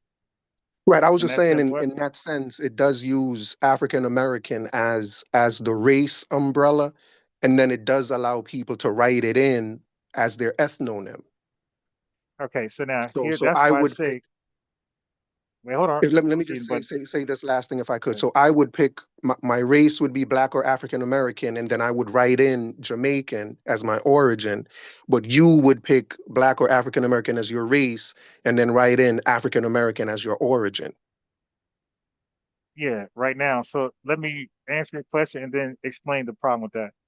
I think you might have, I don't know if you caught me when I explained the P.O.A.D. or not, but okay, so that's why I say the OMB doesn't define nobody. It doesn't. That's not their job. Their job is to go with what the people call themselves. That's why I say when it comes to African American being a race, that could be also Jesse Jackson or somebody else pushing that. The OMB just don't write stuff down. That's not their job. They collect data and they let people define themselves and racial categories. So that also could have been Jesse Jackson or somebody else or somebody else. That's why I say I don't really want to pin it on him because I don't have the proof like that. But it could have been him. But Right. OMB, that's not their job. I agree that they allow you to write in what your ethnic group is, but they're the ones that put Black or African American. The OMB is responsible for that category.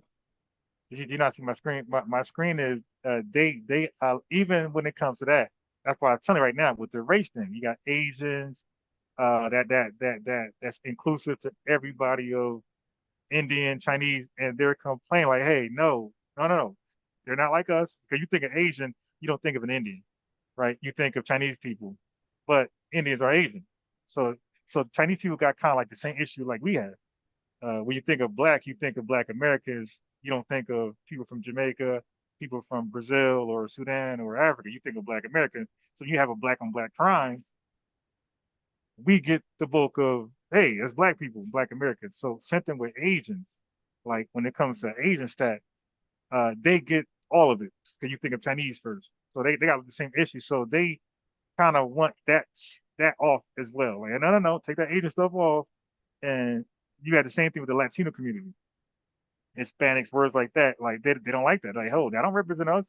That's them over there. So that whole Correct thing me if I'm wrong though. Yeah.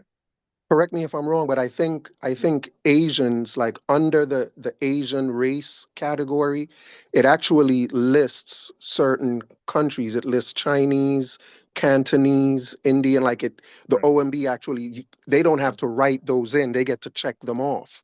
Same thing with Latinos, I believe. They get to actually check off. They have subcategories. Right, but you're cutting in. I said, you didn't listen to what I just said. I said when the average American think of an Asian, they're not thinking about those other countries that's on that list. You automatically think of a Chinese person. When you think of somebody black, you don't think of somebody from Somalia, Eritrea. You think of a black American from America. So that's the issue. So any positivity gets overinflated, and any negativity gets overinflated, right? So the Asian community, the Chinese community is saying, hey, we don't want that as the category anymore. We want to be something else where you don't think of us first. You consider all those countries with this one term. All right. So yeah, the Hispanic community doing that, and we're saying So the they same don't want thing to be too. under the Asian. They don't want to be under the Asian Okay. category anymore. So that's an example. So now we're saying the same thing too. Black is an ethnonym. And when you think of black people across the world, any country, they're not going to think of a Jamaican. They're not going to think of a Nigerian, South African, or somebody from Brazil. Anywhere on this planet, you say black people, they're going to think of black Americans that has U.S. chattel slavery lineage. They're going to think the people who were enslaved by white people, Jim Crow, Dr. King, Malcolm X. They're going to think that. Okay, so with that being said, it has a dual uses like Asian. It serves as an ethnonym in this country, and it serves as a racial broad category. And when that happens, there's no Asian. way to yeah. So, but I'm focused on black right now. I'm using that as an example.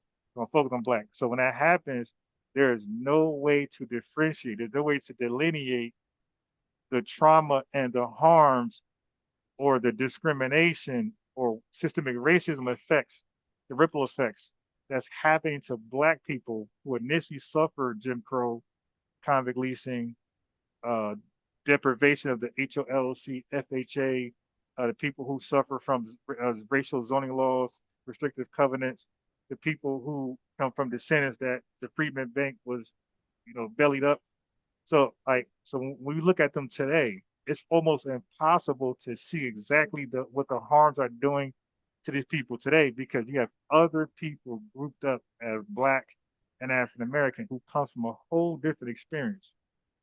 So you can't really look at them and track them and then say, okay, we see the ripple effects of all these terrible events stemming from slavery, Jim Crow, or whatever, black reconstructions. So that's the problem.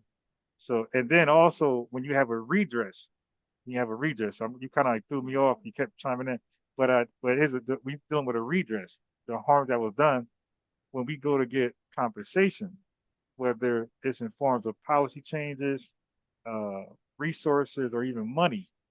When they put black, this is for black or African American or black / African American people, and you guys stick your hand out. They say, no. You guys can literally sue, because you say, oh, all this time I was able to benefit from those resources and those money allocations for black African American, and you're telling me this one time now I can't reap the compensation from the reparation thing, and you guys can sue, stall it longer, and it becomes a whole big mess trying to figure out who's actually black lineage wise, who's black racially wise. So we're saying, listen, we're ahead of the curve. We're going to stop that now. Black people are people who experience U.S. chattel slavery.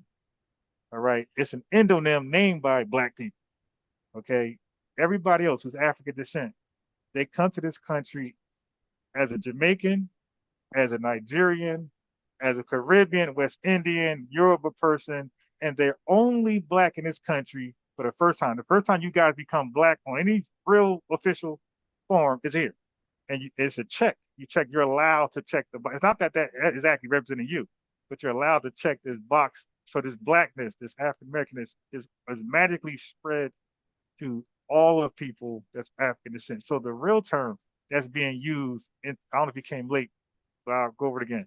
The real term, the acronym that's being used globally to represent you, me, and Africans is POAD, People of African Descent. That's what the AU uses. That's what the UN uses. So globally, to describe you, me, and anybody else of African descent, they say people of African descent. So what we're saying is, let's make it that simple here. Take black off, take African American off to represent people of African descent, causing all this confusion, and most likely going to be a stall tactic for reparations or any specific allocations for black African Americans.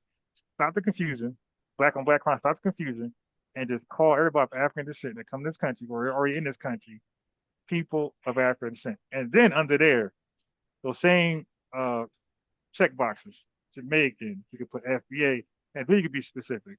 That's where we're getting to. We're just like, take off black African American. That is an exclusive ethnonym originally for U.S. chattel slavery, people of that lineage. So let's not even confuse anymore. Take it off, make it real simple. Use a term that's already in circulation globally. P-O-A-D. That's it. Right, so that would be the race category. So the race category would be P-O-A-D. Yeah, now, yeah, you can say that.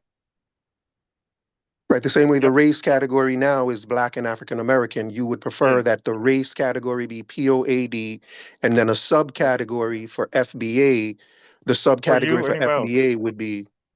Right, if you want to be specific, so if the census want to be specific, they allow you to type in now or check the box or fill in FBA, Jamaican, Nigerian, Kenyan after that. But P-O-A-D, again, that's already in usage. It's been in usage who knows how long, probably before black and African American, but it's widely used internationally.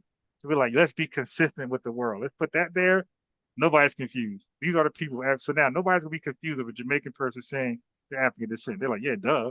Or a Brazilian person, even Afro-Latinos. Like, there's no confusion when they say African descent.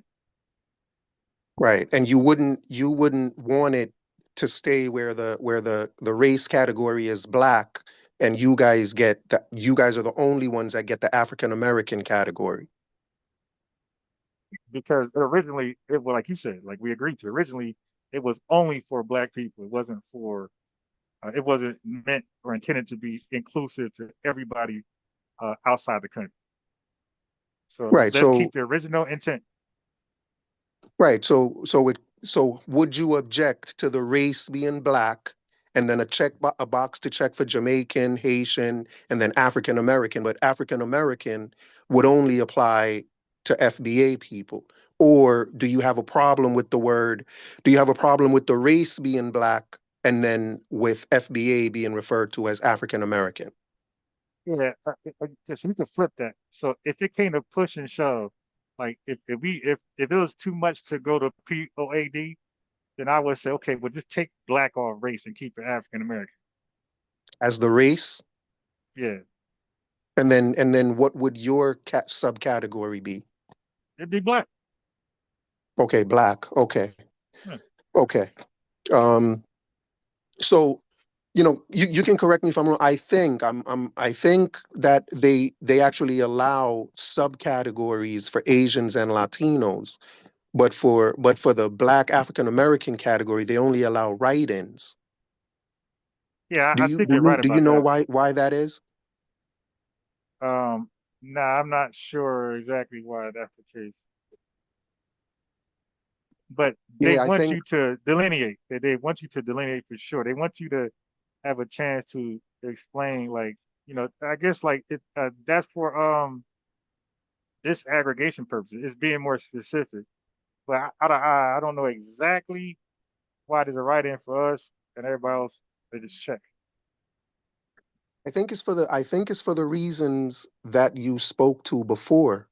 Because I think if they put it as a category, then if the category for black just means just for you guys, then that means they would put you in a class by yourself, and I think that would be a way of supporting your legal claim for reparations and for other types of harms. No, bro. There's no such thing as an ethnonym having a dual usage. So if somebody else can say they're black in any way, shape, or form, that is a nothing burger. That is subjected to litigation and all type of issues. No. Again, black is something we chose for ourselves. That's our ethnonym. And check this out. When you talk about but that's black, not what I'm saying, though. That's not what I'm saying, though. I got you. I got what you said. forgot what you said. Yeah, so I'm reading the chat. Based on your response, I'm not sure if you're following what I was saying. You know, I am, but but go I'm ahead. also reading it. But go ahead. I'm also reading the chat. Okay. Okay. Don't forget, I talk to you and I talk through you. So I'm reading the chat. I'm reading what they're saying, and so, yeah. But black, if it's going to be on the forum, well, I mean, like, what subcategory would there be for black? Like, black is black. Black already assumes foundational. It automatically assumes descendant of slavery.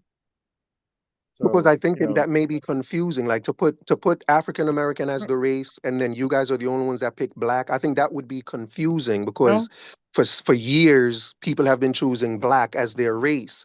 So those people that are used to picking black may pick black. Hey, bro, it was confusing to have African American on it, my guy. For people I who were choosing understand that. black for 30, I'm not saying no. Bro, you gotta hold in. See, this is why we start muting it. It was confusion to put African American there. For 30 years it was black. So we're looking like, who the hell's African? Okay, so I explained before, call a black American African and see what type of situation you get yourself into. To call us African been an offensive term. Okay, so when we seen African American on the census, we're like, who the fuck, who this? That's why Tether, American Dream. That's why they put black / African American. They wouldn't put African American by itself. So we like, who the hell is that? Because again, that's an offensive term in 2026. Call a black man black, especially black woman. Call her African. But hey, my African queen, something like that. Don't call her black. Just call her or African American. Just call her African alone. See what happens. So yeah, so that's why they put black / African American to say you guys, or they put black or. So, but that's why I said initially take African American off completely and just put people or person of African descent and then put black. But look, they ain't got to put black because black it has now become tongue in cheek just for the foundational people. They can put foundational black American or ADOS or descendants of freedmen. That would be confusing because we don't know our history, but they could put American descendants of slavery under black or something like under that. Or no, I'm P.O.A.D. sorry, yeah, under P.O.A.D. They could put black / like they do black / African American. They could do black / ADOS, African. I say African American descendants of slavery. They could do it like that. Okay. But why do you think they refuse to do that? They did it for the Asians. They did it for Latinos. They're not refusing. Why do you think they're not? No. They're not refusing. So again, you're coming late, my guy. They have received hundreds and thousands of petitions. So okay, let me ask you a question. The reason why they're refusing is because they are unsure if FBAs are a political group. If it is, they can't put it down. Okay, so they're confused whether we're naming a lineage or we're attempting to be sneakily like a political group. If it's a political name, they will not put it on the form. So they already been asked to switch to ADOS, FBA by hundreds of thousands of petitions. When you could Google it's already there, and they don't do it because they just won't. They got to find out, is this a political term, political group, or is this the actual name they asked for them? That's the only issue right now. Yeah, I think based on what I've learned, I think the reason they're refusing to do it is, it's not just a political term, or they fear that it's not just a political term, but that it also is, brings out legal claims. Like if they give you a class all to your own, then I think they think that's going to strengthen your reparations claim. And I think that's why government lawyers don't want it done. That could be the case. That could be the case too. Because I read some of that. But it's speculation. It's speculation both ways, but that is a possibility. Yeah, and given that, I'm wondering, how successful, if that's true, how successful do you think the movement to to make it happen is going to be if the government is not doing it for legal reasons. Like, do you think that this is why I will say this to you? It's none of your business, and for us, bro, we are undefeated.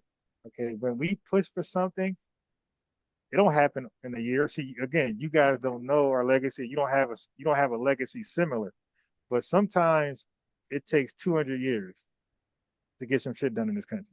Sometimes it takes 100 years. So when we fight for things, sometimes it's not really 10 years for 1 year.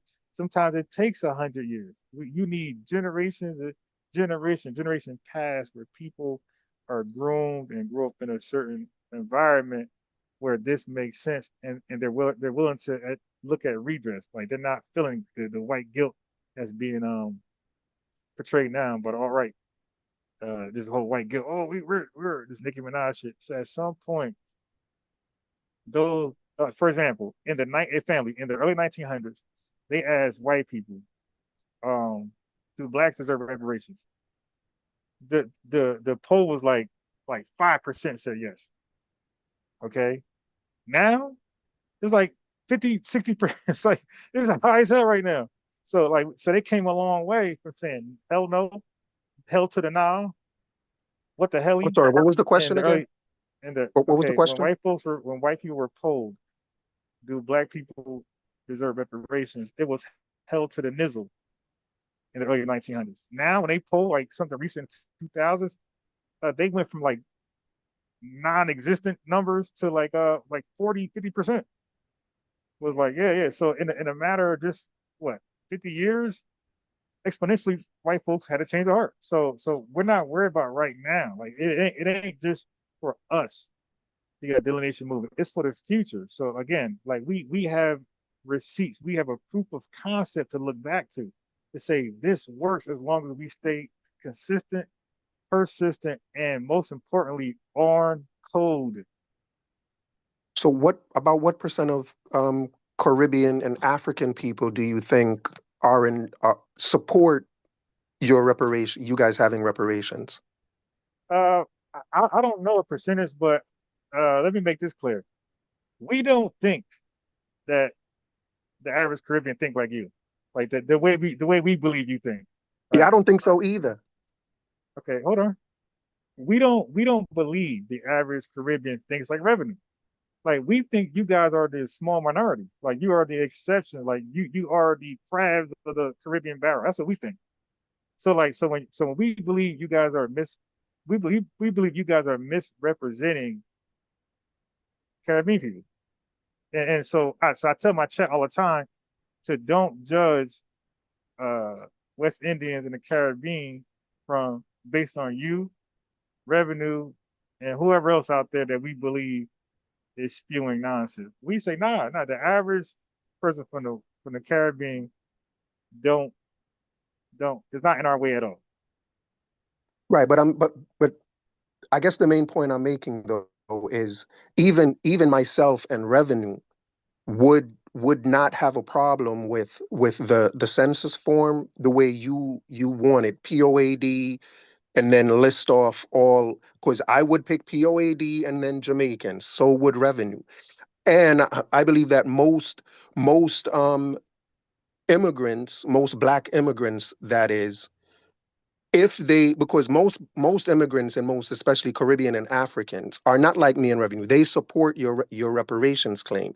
And I think that if they knew that the reason y'all were delineating and that y'all wanted that delineation is because of your reparations, I think they would support it.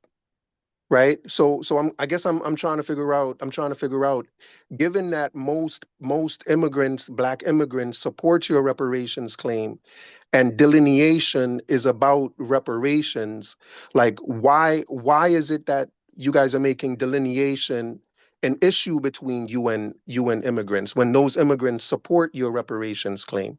Okay. So delineation is a way to carve out so what we're doing is we're carving out a space on this planet to say this is who we are.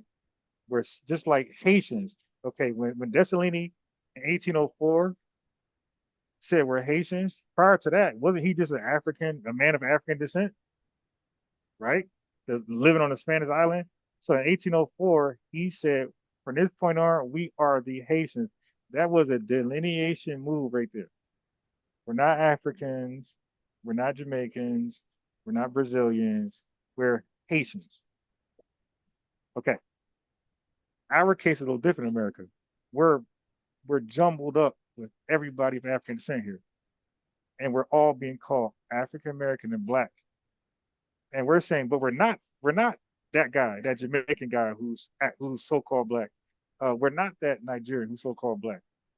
They got a different heritage, different lineage, different culture, different experience of white people. Our experience is unique and different too. As a matter of fact, we accomplished a lot of shit, and we endured a lot of shit. So we don't want to be jumbled up, just like nobody want to be jumbled up with us. We don't want to be jumbled up with them in their homeland. I'm saying their homeland, they don't want to be jumbled up with us. Well, in our homeland, we don't want to be jumbled up with them. This is comments for whites or Italians or Jewish people. We're saying this is. I mean, I can't articulate this more than this. But I guess I'm asking, but aren't you still going to be jumbled up under the B.A.D. category? No, bro. I'm saying ethnonym wise, my guy. Ethnonym, ethnicity wise, ethnic group. When we say Black, okay, that's what we talking about us uniquely, distinctively. If other people can be jumbled into our ethnonym, so a racial category, we don't mind. Obviously, we are African descent. So, well, some of us, some say they're not. But the ones who say they are African descent, obviously, they're going to share something in common with other people of African descent across the world. And we don't have a problem with that, a label being put out there for people who have this in common. We don't have a problem with that. Just like there's a label for people who have something in common with American citizenship. They're called American. We don't got no problem with you being American. We got no problem with a Chinese person being American legally. This is the label for people with American citizenship. So we don't. That's not the thing. We're saying ethnonym wise. In your country, you're not called Black nowhere, no form. You're Jamaican. So we saying when you come here, you're just a Jamaican American, right? So you're a citizen. You're throwing on American on top of that. If somebody is from Ukraine, right? They come over here and get citizenship. That's a Ukrainian American. But when we say we're Black, we're talking. But when we say we're Black, we're talking from a racial point, from the race category. No. When you guys say you're Black, we're talking in circles now. I got it, but that's confusion as a dual. So listen, what happened first was the ethnonym. Then later on, the racial category came later, but that came in 1997. 1960, early 1960s, late 1950s, Black was what we call ourselves Black, and in 1970s it became official. That became our official federal term. That's how the American government recognized us as Black people. Okay, so for 30 years, Jesse Jackson out of nowhere said, "Hey, let's call these people African American." Now watch this. Why it's a problem? Because Black is tied to U.S. chattel slavery. It's tied to Jim Crow. It's tied to free Blacks, right? People who got free from slavery before Emancipation Proclamation. Now, they weren't called free Africans. They were called free Blacks. When we look back at the Emancipation Proclamation and we became governor to build cities, that's called Black Reconstruction. It's not called African Reconstruction or African Descent Reconstruction or African American. That's called, okay. Then we got Black royalty, Black banks, first Black this, Black that. We got the Robbins Airport, Black. Then we got Black Panthers, not African Panthers. So there's a whole history. There's a whole valuable, precious history that ties to Blackness. When Jesse Jackson urged white people to call us African American, what historical ties, what accomplishments, what suffering came with African American? Nothing.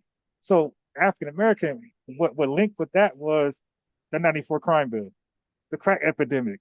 You dig? So when you think of African American, you think of the crack epidemic, and that's what's going on. The crack epidemic, you think of welfare, or through baby moms, single parent homes. You think of stop and frisk. You think of mass incarceration. You think of selling drugs, like all this negativity. You think of African American. That's what's tied to African American, not the civil rights struggle. That is tied to Black. Dr. King died. He got assassinated saying he's Black. Okay, not African American.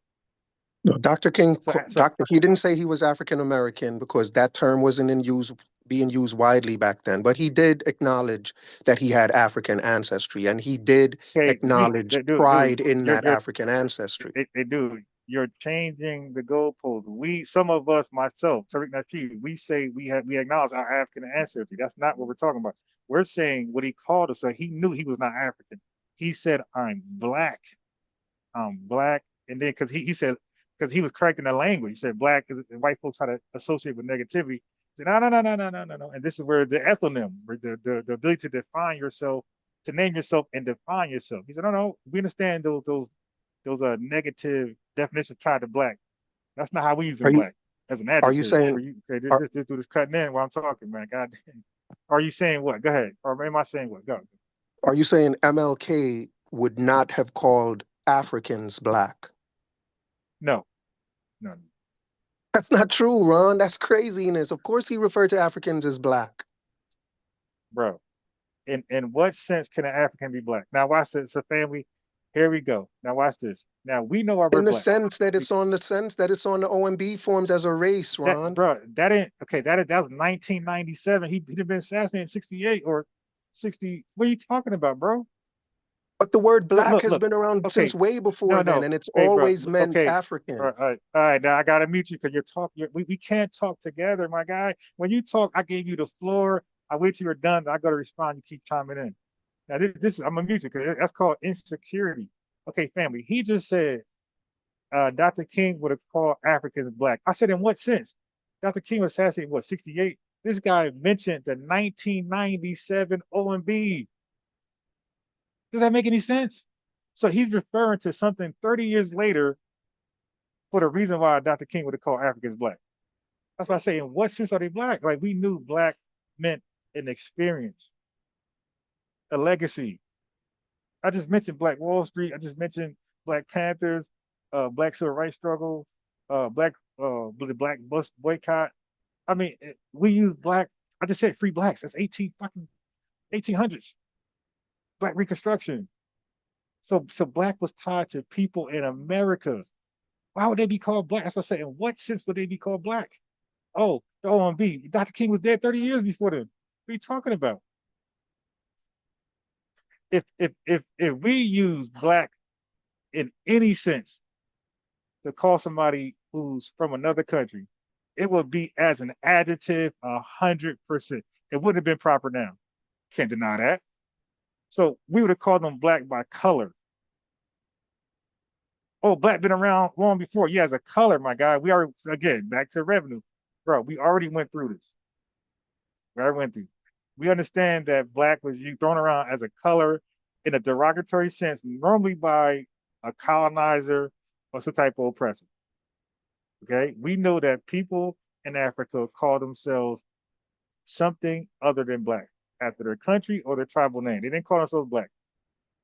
Okay, we already went over this, man, and they definitely ain't call themselves black as a standalone ethnonym. So now this is the point where somebody in the chat was saying, "Why talk to him?" Okay, we talk to him to have these type of dialogues where you can learn. So I'm talking to him so you can learn. So it's not about convincing him. He's giving pushback, and you're probably gonna hear from white supremacists at some point. And I'm showing you guys how to address these talking points, how to respond. His problem is he's gonna respond no matter what. He's not listening and taking in some things he is, some things he isn't. He's blocking it out.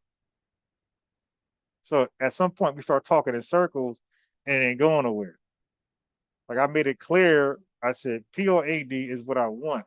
I said, if that was too much to ask for, then I'll do African American. So then he's gonna take African American as the prime racial term. Like, no, I said, if I was forced, if P.O.A.D. was too much, I'll settle for African American. I said, but nah, my position is P.O.A.D. And then you could do subcategory black /ADOS. That's what I said. Black /, and then they have P.O.A.D. and they have Jamaican and whatever after that. Okay, so he wants to hang on to black. I get it. Go ahead, hang on to us as long as you can in this country, because I don't believe it's going to be there long as an option. I think that's going to be gone. a lot of us are standing up against it, and that's why in the beginning of the intro, I played Raven Simone. She don't call herself FBA, but she said I ain't African. She said I'm a Black American. I played Cameron. He don't call himself FBA. Mayweather, Smokey Robinson, Morgan Freeman. You dig? So it's so many Black Americans. They won't notice because they're not in our circles like that. And if they are in our circles, like once we know you're not Black American, we're not going to talk to you like a Black American. Like I got Caribbean friends, my guy, like close friends from the Caribbean, close, dope friends, loyal as hell. But we don't have the same Black conversations with them as I would a Black American. So it's some things you just got to be born into. At the job just now. At the job. Okay, I'm gonna segue real fast, family, to do a case in point. At the job, young dude from North, about 24 years old. He be saying, "Child, please," right? When you're like, "Yo, man, you forgot this. You child, please." Like he always says, I'll be laughing. So finally, I was like, "Yo, do you know where that come from?" Because he didn't know. Now this is a Black American, but he didn't know where the phrase "child, please" came from. I said, "Bro, that term usually comes from an adult talking to a child because the child attempted to correct the adult." And there may be other contexts, but for example, the mom might have told the child something's gonna happen, and the child said, "Nah, mom, it ain't gonna snow today. It's just gonna sleet." And then when it turns out it just sleeted, "Mom, I told you it wasn't gonna snow. It's gonna sleet. Child, please." Like that's where it nicks you off. Now he didn't know that. Like, he thought other things came afterwards. I said, "Nah, that's the phrase." This is a Black American, 24 years old, who's living the experience.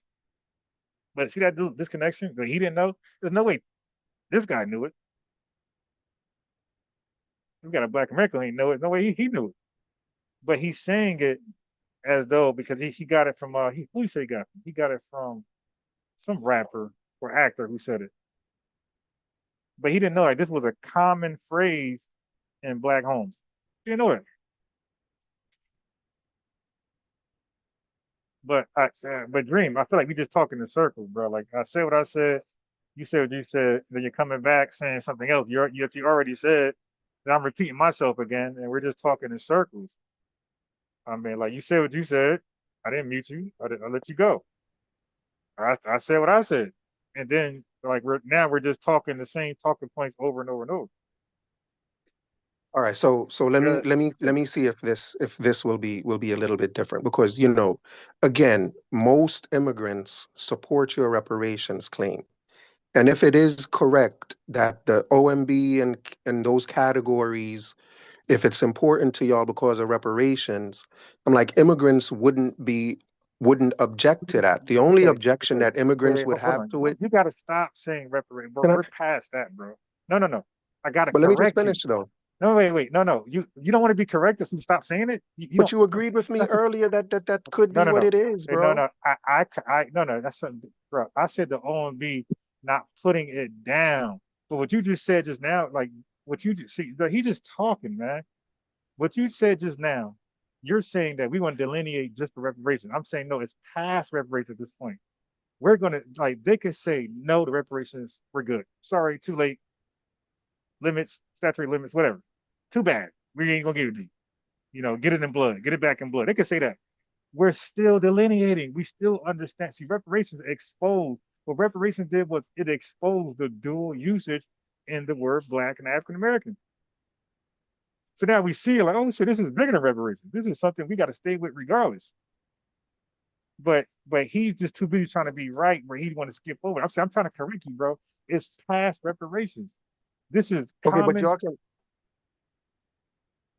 So I don't mean to cut in, Ron, but you just keep talking like you don't you know what I mean. You're not allowing me to talk at all. That's why I have to cut in. Yeah, I had to correct you because you keep saying we're delineating solely for reparations. I said it's past that. It evolved to just socially. It's social now. Like socially, we don't want to be called the same thing as somebody else, right? We don't want the dual usage. So it's past reparations, bro. We're saying socially. Don't call him what I call myself as an ethno. This is our name. for our unique ethnogenesis, they have their own, and people have their own origin story in Africa. They're Yoruba, but nobody's attached to it. Don't attach to black. Don't attach to African American. But definitely, And I certainly get not that, black. Ron. But Ron, I Okay, get so, that. so I get that. but why are we talking in circles again? We're not talking okay, so here's what I'm saying Yes, to we are. you. Well, you definitely are. If your delineation was your new name is FBA, ain't no immigrant or no Caribbean or African person would have a problem with that. If that's the term you want, but the term you want is black all to yourself. And people are like, are you crazy? We've been using this term for longer than y'all have. Yeah, The reason wrong. y'all are No, using it. no. You're okay. I gotta meet you. You're lying. Yeah. Okay, so So let's I'm go back to lying. that. What name of people call themselves black? Go ahead. Name of people that call themselves black. Oh my God, he repeat. Yeah, you We've said. been You through said. this, bro. The Haitians have Yeah. called So themselves go. Le Okay. Noir. They That no. means the Okay. blacks. No. So you gonna kill me? Let me meet you. Okay. Why, dude? That was a okay, dude. Yeah. Goodbye. Goodbye. Family. We already went over this. The Haitians call themselves Les Noirs, black, for war purposes, to galvanize Haitians to go against the French. That was never their name because the French was called Blanco or something like that. So they called themselves the opposite of Blanco, opposite of white. They call themselves Les Noirs, which means black, for 5 years. It's some small family for like what, 1789, 1790 to 1804. They called themselves Les Noirs, but that was never their name. That was never, we're the Les Noirs people. They called themselves that to galvanize the Haitians. It was a clever war strategy to galvanize people who looked like themselves and didn't look like the French. So they said they're Blanco, we're Les Noirs. Black versus white, basically. Okay. Once the war ended, so family, that's called a replacement holder. They were called something else before that, but that's called a replacement holder in history. For about 10 years, they called themselves Les Noirs for the purposes of war. It was like a war crime. Yeah, we're the valiant warriors. Okay. Once the war ended, that term was shredded to pieces. So he said they've been calling themselves that longer than us, bro. That's 10 years. And that was never their ethnonym. So that's like the New York Giants. When you play for the New York Giants, is that your ethnonym or you're calling yourself that? When you call yourself TBE, the greatest ever, or you give yourself a nickname like y'all might have a nickname, Boo Boo or Junebug. That's such a name. So they call them Les Noir as a placement holder. But again, we keep having these recurring conversations that go nowhere. That was never their name. Okay, we're Les Noir, they're the French, let's war. That's not how that happened.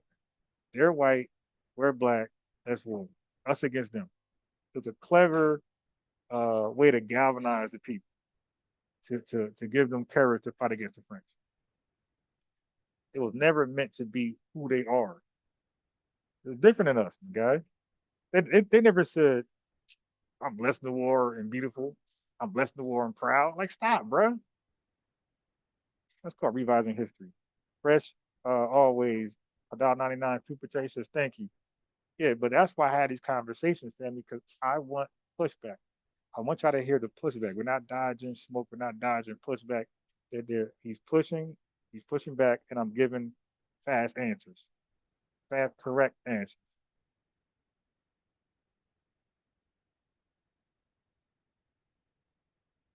Fast, correct answer. So because I want you guys to be able to defend your talking points. When you say, nah, when you hold my position in public, and this the pushback you're gonna get. Yeah, like I already kicked your ass for Les Noir. I kicked the Arabian tether Sheffrin ass with the Brazilians. I kicked their ass with the Sudanese. I kicked revenue with the Ethiopians. No, they call themselves black for war purposes only. That's called a placement holder name chant. And then when the war was done and they got independence, They were not independent when they called themselves Les Noir. When they got independence, now it's time to name ourselves, right? They didn't say Les Noir. They said we are the Haitians, and this land is called Haiti. Now that's an ethnonym. They named themselves Haitians, not Les Noir, not black. And when they come to this country, they come to this country as Haitians. They don't come as black or blacks. As I say, like it gets to the point where we're just talking over each other. He's purposely cutting in, but, and I let it go in a couple times. But damn, bro, stop. You dig? But thank you, Fresh, always for the super chat, the lineage love. All right. Let me read some comments. So Chick says nobody wants to be called black before.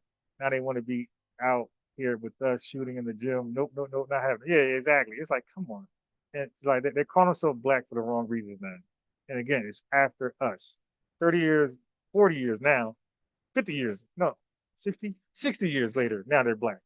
When I just showed the woman, the Nigerian woman saying her mom hated when they use the term black to refer to themselves. Because don't forget what black denotes. Black denotes no culture. Listen to their mind. Black denotes no culture. Black denotes Yankee, derogatory word. Black denotes Akata, derogatory word. Black denotes slave. Black denotes Akata. Black denotes basically American puppets. They like that. That's how they see it, like American puppets. We just lucky to live in America. So black denotes all that negativity from Africans and the Caribbean people. So that's why like they shun away from the word black to describe themselves. Like hell no, I ain't black. Ain't gonna be me. And also I forgot this. Black also is synonymous with lost. Like she said, you call yourself black, that's because you don't know where you're from. So now, why would they want to call themselves black when they come with all those negative attributes? No, we were the brave ones to say we know black has historical negative attributes. It's been used derogatory before, but forget about that. We're black, and that was Dr. King. That's what Dr. King was saying. Dr. King was saying, yeah, black ball, black this, it's seen as ugly. But he said, we're going to get the language right tonight. He said, I'm black and beautiful. That's how Dr. King ended that. You know what I mean? That's how Dr. King ended that. He said, we're going to get the language right. We know black is attached to all this negativity, but we're going to get the language right tonight. So that was the stamp confirmation that we're redefining this word. We're taking it from an adjective to a proper noun. We're going to capitalize black. Black will no longer be lowercase. It'll be a capitalized word known as a proper noun. So when we say we're black, we're saying a proper noun. We're not saying an adjective. When somebody else say they're black, it's an adjective. Okay, it's a descriptive term. That's not how we use black in America. We use black to define a 400-year ethnogenesis experience.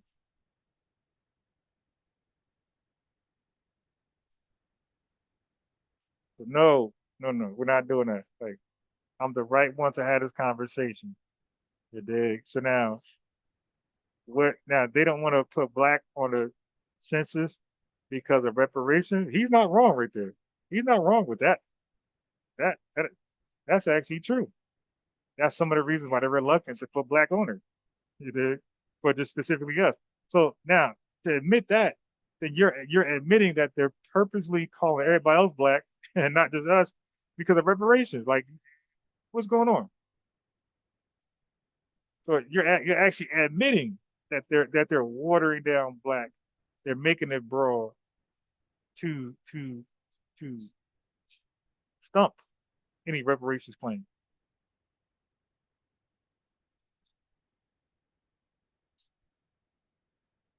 You dig?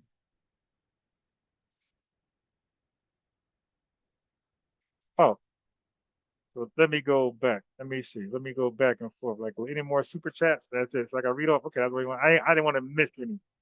Okay. So Avi Aki put FBA is defined as the descendants of individuals enslaved in British colonial America, 1600 1776, French Louisiana, 1699, 1803, Spanish Florida, 1565, 1821, and the English Carolinas, 1663, 1776.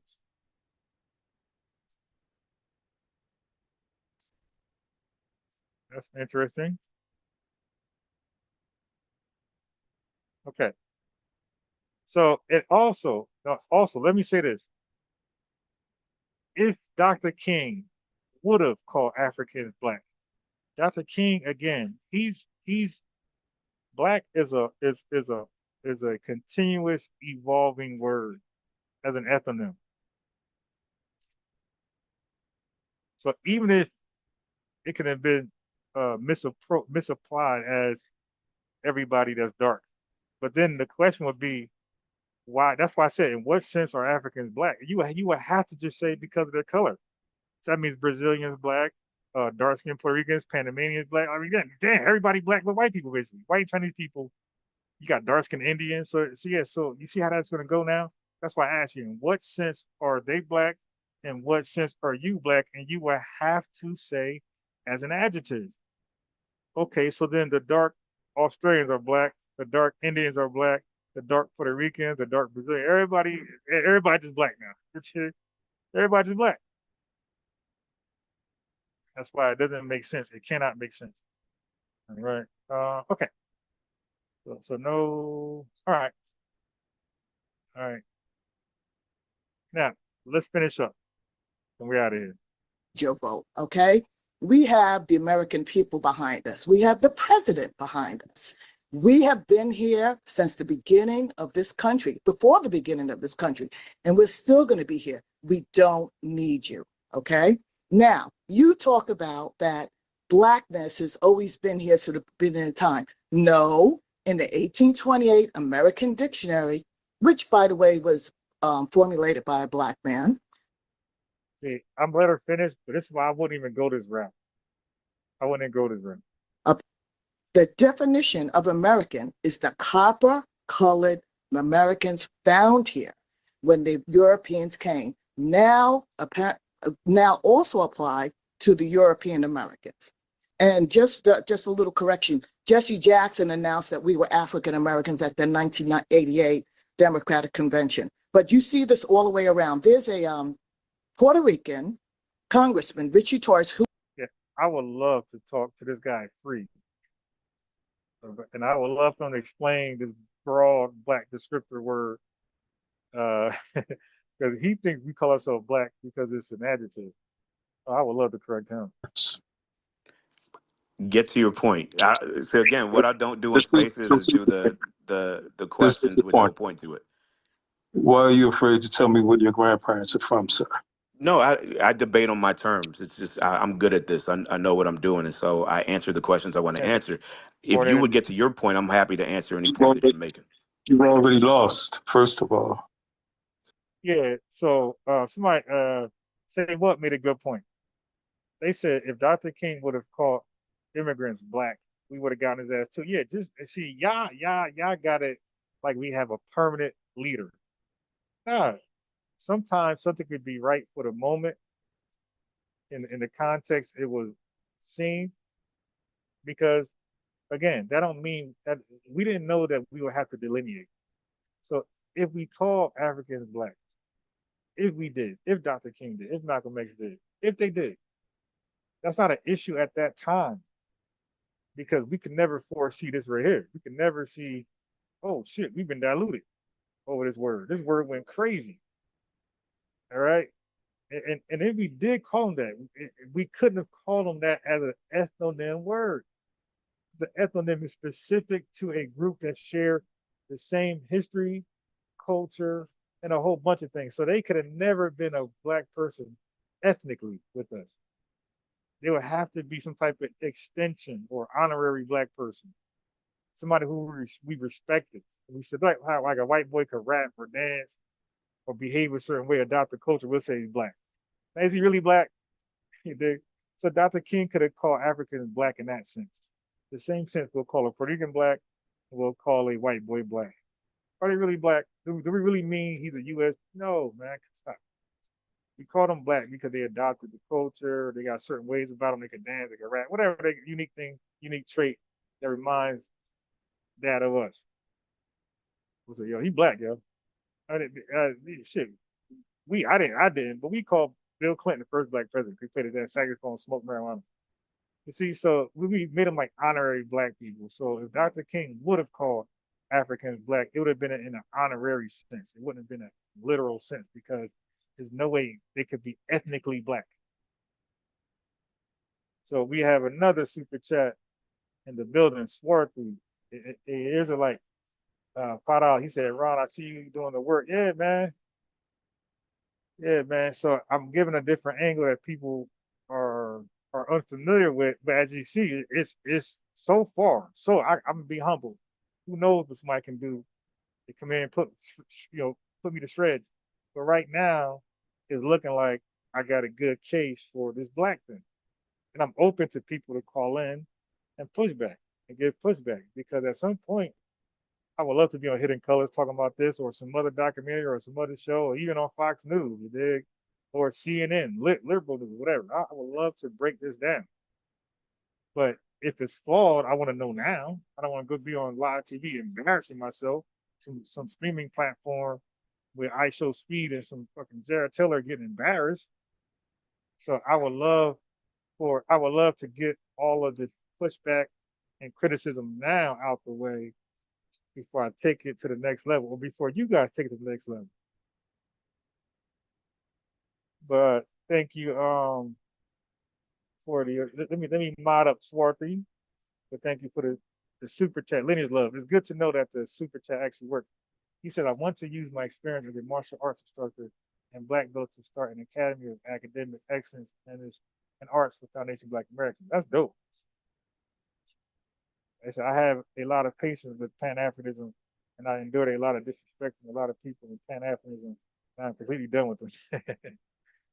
Yeah, you know why? Because they're looking at like the reason why you forget the disrespect is because they're taking delineation as an offensive action. Just like how American Dream was kind of like pushing it. Yeah, but don't you think they will be? And I kept saying, bro, stop solely tying delineation movement to reparations. It's past that, bro. It's evolved past that. But this is what happens when you're not in our circles talking to us, and you're just out here just talking. Like, yo, don't you want to know where it evolved to today? It ain't where it was yesterday. In 2016, 17, 18, when it was pushing Adolf's FBA along with reparations. Now we talk about delineation. We don't even see reparations. It evolved way past it. BSIA. Black skin's amazing. You could come off mute. And I didn't want to, and you see when I was talking to American Dream, I was making sure not to call them names, just have a big boy discussion. Yeah. But at some point, I gotta realize when it's going nowhere.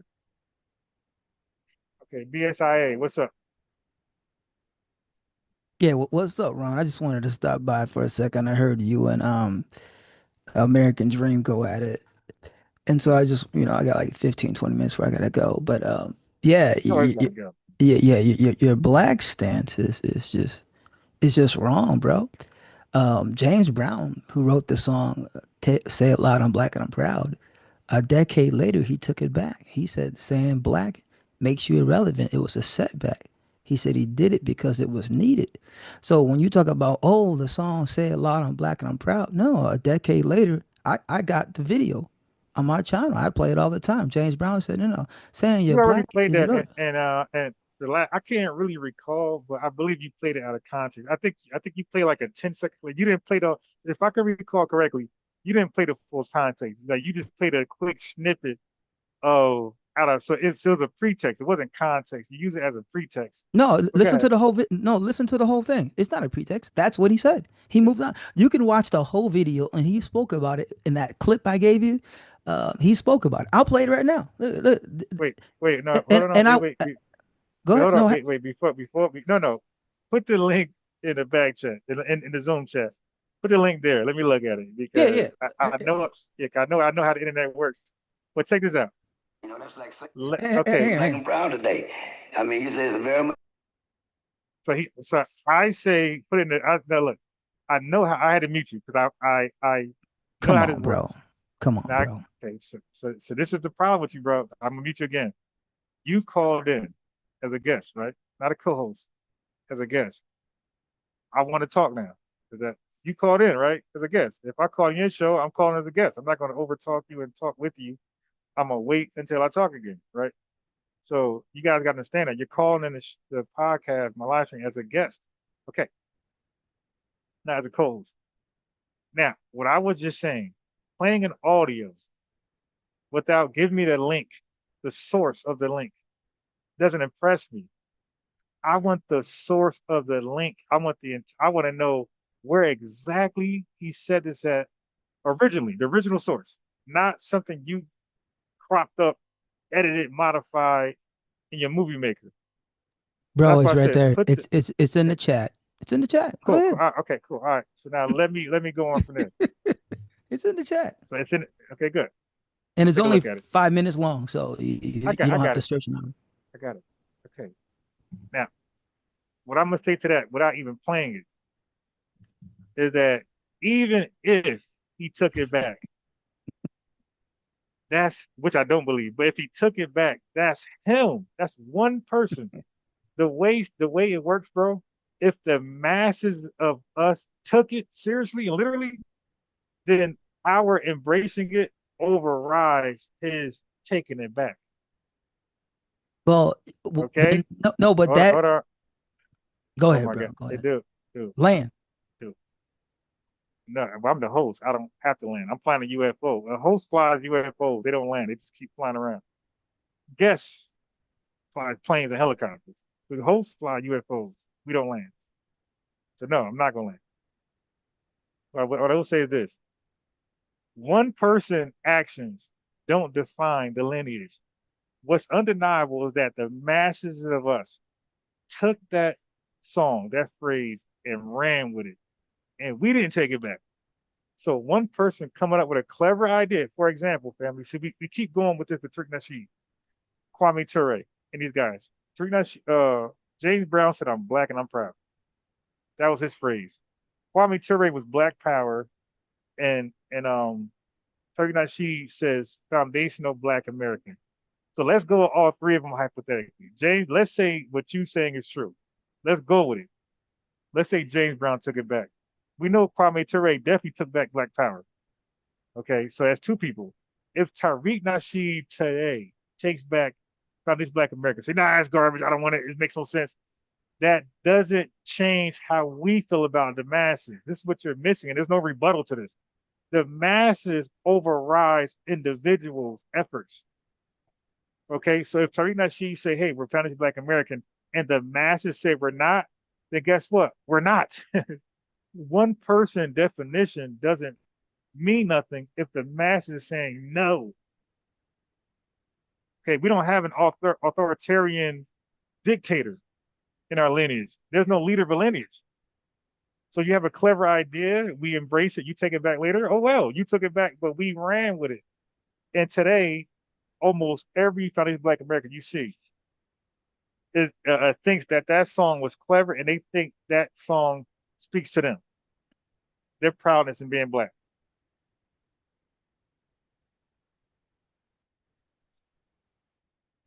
Go ahead. You're still talking.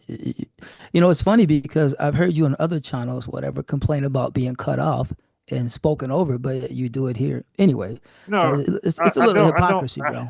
But that's okay. Wait, I can't let you slander me on my own show. Family, I'm on with him. With him. These guys don't have respect for other people's platforms. Now, when I'm on other people's platforms And when I'm muted or told to hold on, I hold on. So I would just on Chief Karen's platform. He's muted me, and I'm muted.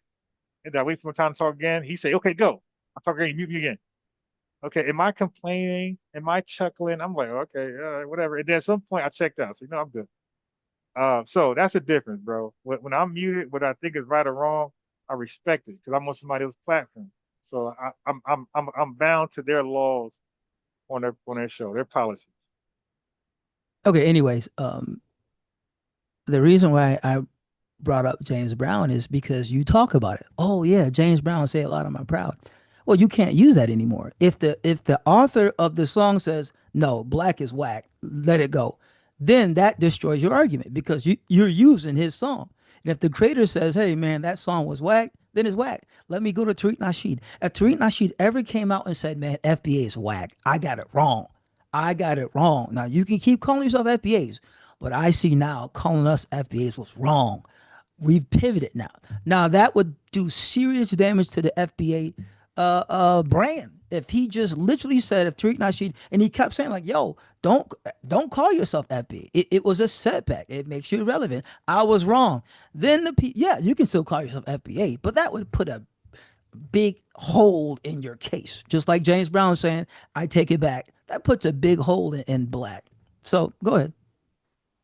All right. So now go ahead and play. I can't find the link. So go ahead and play the audio. What was that? I mean, I said, well, first of all, there's nothing to go ahead to. I let you. You said play the song. Yeah. But I'm saying, when you said go ahead, like singing black and brown today. I heard you mean, out. you say it's very much relevant. Not to me, it's irrelevant. Because if you're gonna start talking about how proud you are, that's like singing black and brown today. I mean, you say it's very much relevant. Not to me, it's irrelevant. Because if you're gonna start talking about how proud you are, exercise it. Don't tell people I'm black and proud. They can see it. You understand? And if you don't know what color you are, look in the mirror. I thought it was a setback for me to say a lot of black and proud. But I saw it was needed because we were so far behind. But open the door, I get it myself. To me, it's more heavier. You understand? Well, you're talking about different directions. I'm talking. There you go. So he that was it. The whole clip. Okay, cool. And okay, so like I said, you gave your opinion. Like you think that Tariq Nasheed, Kwame Ture, James Brown, if they put something out there and they take it back, it's useless now. And that's not how the world works. Okay, you put something out there and the masses embrace it as their own, you can take it back, you can let it go. You dig? And guess what? You let it go personally. But if the masses take it and embrace it, that's what it is now. And that's how language evolves. Okay, language evolves. You don't need the author to stand 10 toes on something. If it's embraced by the masses, it's embraced by the masses. And that's it.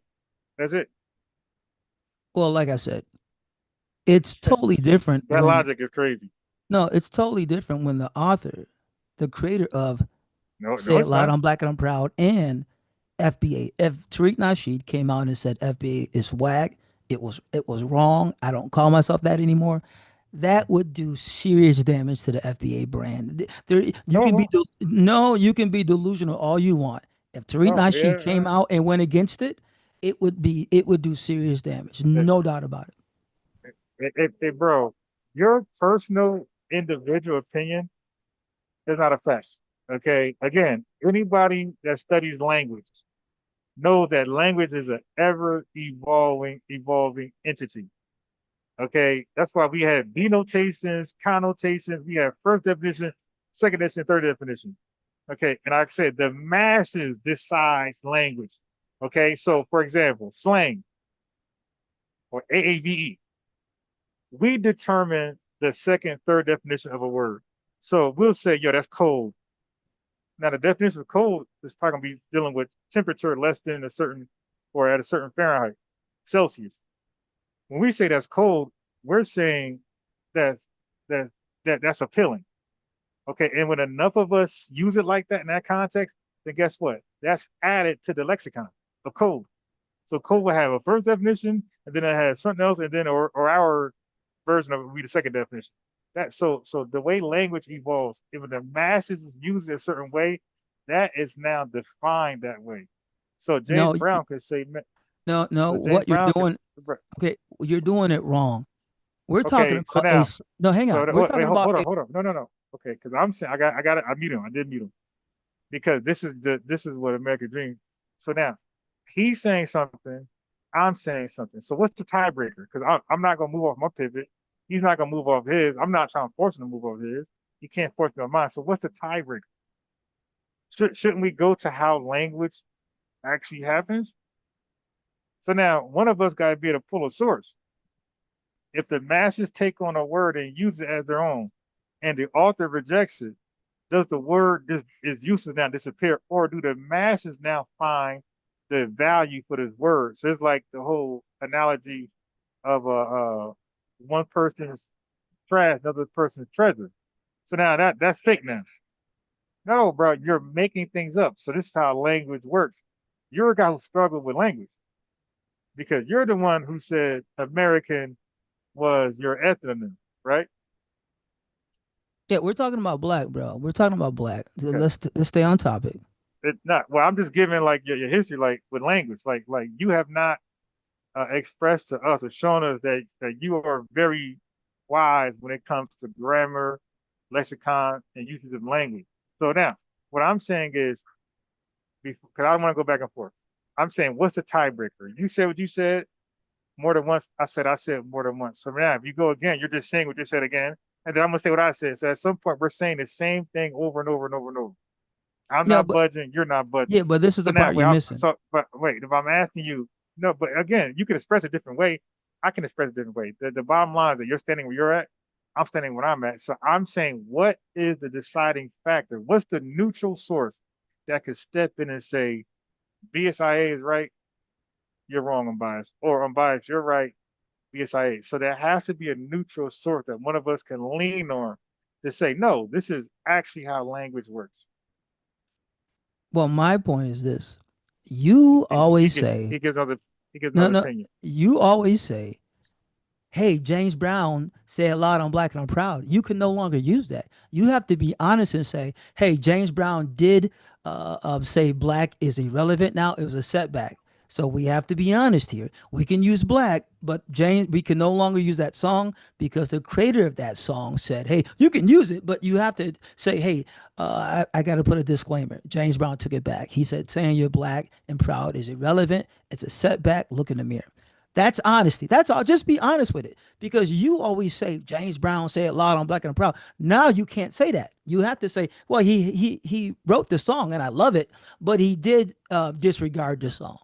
Now you can choose to disregard what he said, but you have to be honest about James Brown. You see, you keep saying as if he kept saying it. Yeah, I'm black and I'm proud. 20 years, I'm black and I'm proud. No, you have to say he went against this song. He said that saying you're black is makes you irrelevant and it's a setback. He said he never wanted to make the song, but we were so far behind. But he never meant for us to stay in that blackness.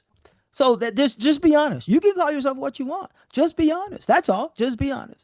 That James Brown disregarded it and said it was a setback saying you're black. That's all. That's all I'm saying. Call yourself what you want, bro. Okay. So you see that? That's called manners. Okay. I was quiet, let him go in.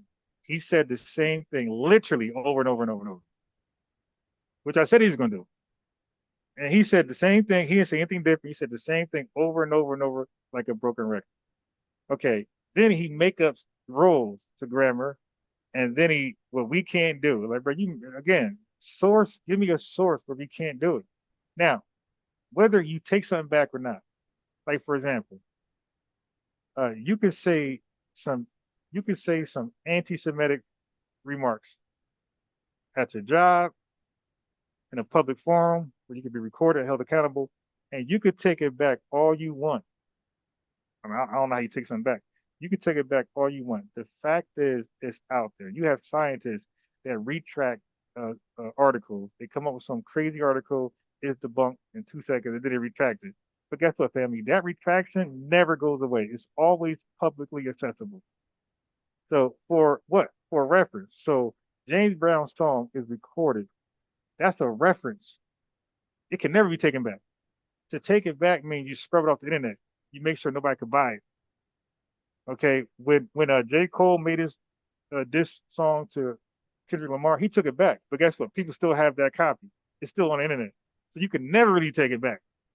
So once it's out there, it's out there. In the words of was it Cardi B? When it's up, it's stuck. You put it up and it's stuck. So James Brown, you can take it back. And the fact that he said black and brown lets us know that he was using black as a descriptor. He didn't say black and brown. Okay, play it again. Dan, you don't know.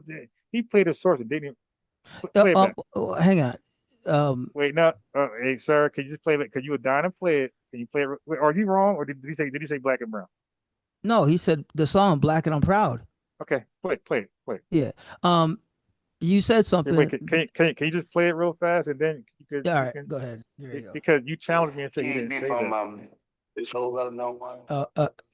Hang on, I lost my spot. Hang on, let me see if I can find it. He lost his spot. Well, can I get the whole? That's like singing black and brown today. I mean, you say it's very much relevant. Stop. Like singing black and brown today. What? Did he say black and brown? No, Black and Proud. He wrote this. He's talking about his song, Black and I'm Proud. Okay. He's not saying black. My fault. Oh, you thought he said black and brown? No. Wait, play it. Okay, my fault, but play it. Let me hear the rest of it.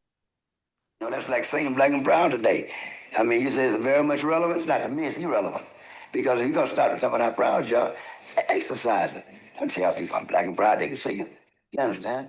And if you don't know what color you are, look in the mirror. I thought it was a setback for me to say it loud and black and proud. But I saw it was me because... Well, go ahead, bro. Okay. Did he say colors? Did he say colors? Like, what's your point? I just played it for you. Okay. Right.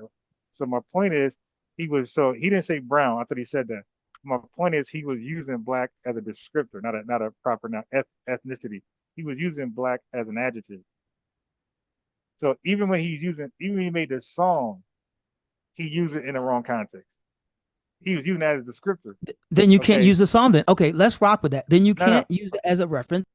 No. You can't. You can. We're still gonna use it. This is all right. So he dude, I'm gonna throw you off in a second. I'm trying to let it be the tether day and the suspected tether day. I'll let you guys talk.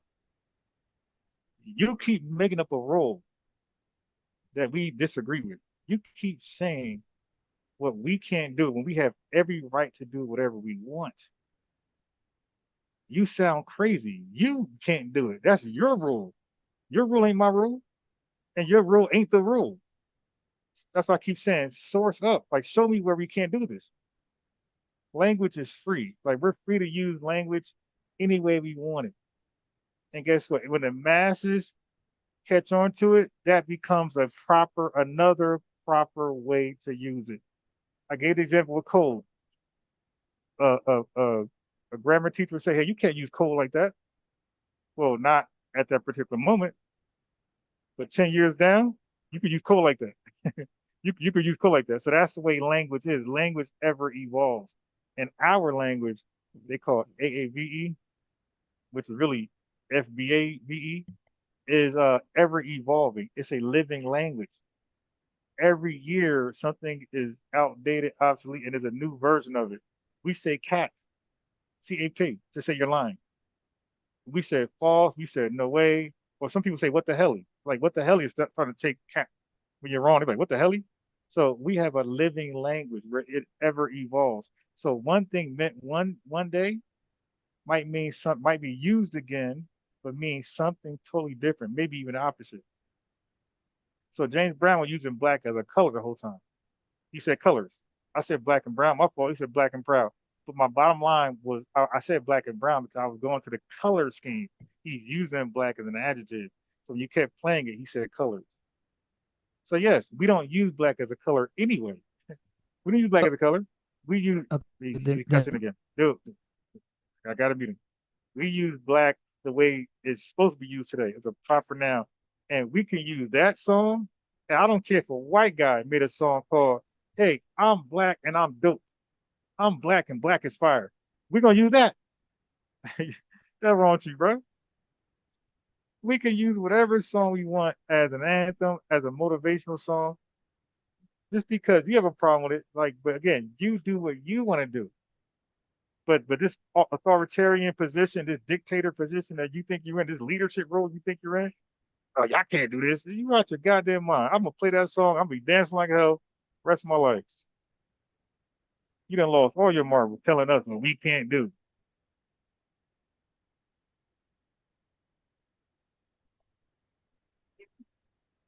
Have you landed your plane yet? My UFO is parked in the sky. Let me know when it's my turn. Go ahead. No, it's parked in the sky. I don't land it, but it's parked in the sky. Go ahead. Okay. Now he's gonna say the same thing over and over. Go ahead, broken record. No, you said James Brown was using black as an adjective, right? Right. Did he say correct. Colors? Yeah. Did he say colors? Yeah. Okay. So he said he was, not me. Okay. No. But okay. yeah. Okay. But you're saying he said colors. Okay. Let's rock with it. It's an adjective, right? He was using black as an adjective. You're using black as an ethnonym, right? Right? Hello? I want you. Yeah, you're gonna tell me to land my UFO. Go, I'm asking you a question so we can be on the same page. That's all. That's all I'm asking. I'm on mute. I don't ask you no question. I'm asking you. You're using black as? All right. So let me mute you. Gotta mute you, family. Every time they say let them land their plane, let them go, don't mute them. I let them go. They gotta ask me a question. Just go. I didn't ask you anything. I just corrected you and just look. Unmute your mic and just go. Okay. Damn. Everybody in the chat. Ron uses black as an ethnonym. He said James Brown uses black as an adjective. So Ron is using black as an ethnonym, and James Brown is using black as an adjective. Those are different. Like he can no longer use the song "I'm Black and I'm Proud" because James Brown is saying in the context, we're all black, Africans, Caribbeans, us, Afro-Latinos. Ron is using black as just the descendants of USA shadow slaves. So we have a dichotomy here. James Brown uses it as an adjective. Again, all Africans are black, Caribbeans are black, we're black, Afro-Latinos, hell, Afro-Arabs and Afro-Asians, they're all black. But Ron is using it as an ethnonym, like just for the USA descendants of shadow slaves. So those are two opposing factors. So when Ron can no longer say, well, hey, James Brown, I'm black and I'm proud. He can't use that anymore because it goes against what Ron believes, that only USA descendants of shadow slaves are black. If he uses James Brown, then he has to bring in everybody else by his own admission because it's an adjective. And black being an adjective, by definition, includes Africans, Caribbeans, us, and damn everybody else. So he can't use that anymore. He can't say, well, black and I'm proud. No, that includes Africans and Caribbeans. You're saying something different, like only USA descendants of shadow slaves are black. So that's my point. You can't use James Brown in that song as a reference because that's an adjective, and you're trying to use it as an ethnonym. Completely different. Go ahead. I can keep going if you want, but. Oh, here's another thing too. He uses Martin Luther King Jr. Black and he uses he says, well, Martin Luther King Jr. black and I'm proud, something like that. Black and beautiful. There you go. Well, Martin Luther King Jr. also uses black as an adjective, a skin complexion. So Ron can no longer use James Brown nor Martin Luther King Jr. because they're both using black as an adjective, not as an ethnonym. So when Martin Luther King Jr. says, yes, I'm black and beautiful, he's talking about Africans, Caribbeans, us, Afro-Latinos, and everybody else. So that wipes away any foundation he has to build on because he just admitted Stokely Carmichael rejected the Black Power movement and started calling himself African. So we got Stokely Carmichael rejecting black, and we got James Brown and Martin Luther King Jr. saying black as an adjective, not as an ethnonym. So Ron doesn't have much to stand on. It gets even worse. Let me know when you want to talk, Ron. It's your show. It gets even worse for Ron. Our USA government classifies Africans and Caribbeans as black, capital B. It gets even worse for Ron. You go to England. In the UK, they also classify Africans and Caribbeans as black. So whether we talk about America, Africans or Caribbeans are classified as Black, capital B. All right. No. I didn't meet you. I got to correct you now. See, I was going to let you go till you start lying. Well, you've been lying. But I was going to let you give your opinion till you start lying. Okay. First of all, no. Nobody is Black in the UK. Okay. They use Black as an adjective, but they admit that they're from West Africa, Nigeria. They actually tell you where they're from in Africa. Okay. That's different from us. When we say we're Black, we're not telling you where we're from in Africa. We're just saying we're Black. That's why you gotta, if you know my argument, you gotta know my argument. It's a standalone ethnonym. Okay, standalone ethnonym. Those people in Britain, these are first gen, second gen Africans, and some of them are first gen, second gen Jamaicans or people from the West Indies. They are recent migrants. So those people who call themselves Black Brits in the UK, that's a new term that came up in the 2000s. These are recent first gen, like they themselves are either an immigrant or their parents are. These are recent first gen or direct immigrants from Africa. So nope, try again, dude. So now you're going too far now. I'll let you give your opinion on Dr. King and everybody else, and I'm just quiet because you're just talking circles, and I was okay with that. But you're just talking in circles. But now you go somewhere else, I gotta cook you. No, Black Brits are just West Africans who know where they're from in Africa, know what tribe, Igbo, whatever, and some of them are Black Brits in Jamaica. And you have the Black Scottish, recent immigrants. All these people that call themselves Black now, in the 2000s, these are recent immigrants who are clearly taking Black from us, but it's not their standalone ethnonym. They know exactly where they're from in Africa or the Caribbean. That doesn't work. Hey, peace, Mike Redding. How you doing? You can hear me? Yes. Yeah, how you doing, sir? Great. I'm calling in from the UK. Yes. So, you want to, does the Black American community want to delineate? Not want to, we are. Okay then, so this delineation process, would it be a case of you're establishing your own ethnic group, or is it a case of you're just completely cutting yourself off from the entire melanated Black diaspora? Okay, so everybody is their own ethnic group. Everybody. Yeah. Okay, so we always ever been our own ethnic group ever since we came to America. Okay, we've been separate and different than Jamaicans. When Dessalini said they're Haitians, that's their separate ethnic group. All the thousands of islands in the West Indies, that's their ethnic group. So everybody's their own ethnic group. An ethnic group just shares similar histories, cultures, and they have a whole bunch of things in common for so many years, and that's an ethnic group. So we always been that. The problem is that we were called certain things by our enslavers. Certain exonyms were forced on us, and as slaves, we had no right to redefine ourselves. Okay, so the minute we was coming out of Jim Crow is the first time that we decided to officially define ourselves. Okay, but we were already our own ethnic group in America. We were separate from anybody of African descent in the world. So that was already a given. That was not something brand new. Okay, so basically,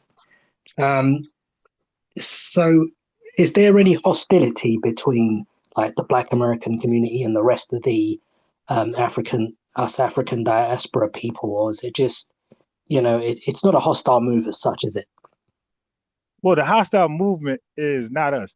The hostile movement comes from Africa, and it comes from the Caribbean. So we hear Africans say that they were trained by their parents to stay away from Black Americans. We're drug dealers. That's hostility, calling us drug dealers, saying we're violent, saying we're degenerates. So any negativity, any hostility came from Africa. They even have a derogatory term for us. They have a bunch of them, and one is a kata. But in the Caribbean, they have the derogatory term for us called Yankees, right? That's all of us. That's not just the bad class and the good ones aren't. No, that Yankee term that's applied to Black America is every last one of them, every last one of us. That Akata term and other such is a term for every last Black American, regardless of how pure-hearted they are or pure evil they are. So the hostility is coming from the diaspora and the continent of Africa, and we're finally addressing it. We ignored it for hella decades, and we're finally calling it out. And we're calling it out as we delineate. So the delineation and hostility don't go hand in hand with us. We're delineating because that's a right of an ethnic group to do, right? Our delineation got muddied. People who were never called Black before started to call themselves Black. So now they're being lumped up with our legacy in America, our accomplishments, and our suffrage. So we're like, no. If they're Black in a different way, but they're not Black like us. We're Black in this way. Then we go on and tell the world about our beautiful accomplishments and suffrage, okay, in this country. So the hostility don't come from us. It comes from outsiders in their country who never even experienced it before, saying mean, derogatory things about us. And then you have those who come to the country who keep that same energy. So so is that the reason why there's retaliatory remarks against the African diaspora? Because because there've been some pretty you've kind of matched the energy that they've given you. Like they've said something horrible, and then you've done so in retaliation. Is that right? Tell me what we said horrible about them. Well, I mean, if they say something horrible, so if they say horrible things about, they say, oh, the Black American community, they don't have a culture, for example. Okay. Yeah, something stupid like that, right? Or they'll say something, they don't have a language, something idiotic. And you'll just turn around and say, hold on a minute. We do have a culture. We do have a language. And, you people, on the other hand, are, backward and, you've failed in... No. Wait. First of all, that's not. Wait. That's either true or false. Now, watch this. For them to say we don't have a culture, that's either true or false. See, if it's false. Right. See, it's a problem if it's false. So now when we say your homeland has failed, that's either true or false too. That's correct. It did fail. Right. So what we say back isn't. So Kendrick Lamar said a dope phrase. Don't tell no lies about me, and we won't tell no truths about you. Damn. So they tell lies about us to hurt us, but we tell truths about them to get back at them. Yeah. I mean, because but we don't sit here telling lies about Africans or Jamaicans or the West Indians to like hurt their feelings, like making up stuff. We don't do that. All right. Yeah. I mean, I understand what you're actually saying there. That's correct. I've noticed you don't actually do this. Right. And we don't believe that the Africans that do this represent the masses. Like, we're not that dumb. And we don't believe West Indians that do the same practice represent the masses on that part. We know that these are the exceptions to the rule, and they just happen to be the most loudest. Like, they're the loudest. Now, what we want Africans to neutralize that, right? We want West Indians to neutralize the noise. We want them to be just as loud neutralizing that stuff as the negative side of them are loud with this hatred. We do want that, because when it comes to us, if Black Americans ever did that to West Indians for no reason, or Africans, you best believe it'll be a wave of Black Africans neutralizing us. Like, hey, what you talking about? And debating us and everything. If we was to ever going to attack and say things that's false, just mean-spirited, you would have a whole bunch of Black Americans meeting us halfway to neutralize us, to defend the diaspora and the continent. If that was the case. And we're saying Africa and the diaspora should be neutralizing their, what we call tether class, the bad class. That's just another way of saying they're bad class, they're bad apples.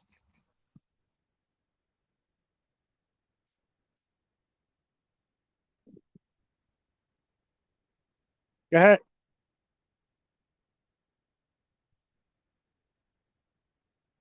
You on mute? Okay, I think he dropped off. BSIA, I don't know where he at. He might be still on mute. But again, like he just proved my point. We're just talking in circles. Like I stayed quiet. I let him get off his chest, but he had to get off. I stayed quiet. Like, I'm like, because it's not going to change nothing. I said what I said. I believe what I said was right in his act. So nothing he says is going to undermine or debunk or rebut nothing. He's just going to be talking like he was just doing. You can't do this. You can't do that. Why can't we? Like a simple question. Why can't we? Oh, because I say you can't. Because I don't want you guys standing tall. 10 toes or nothing. I want to be the leader. No. So obviously James Brown was using black as a color.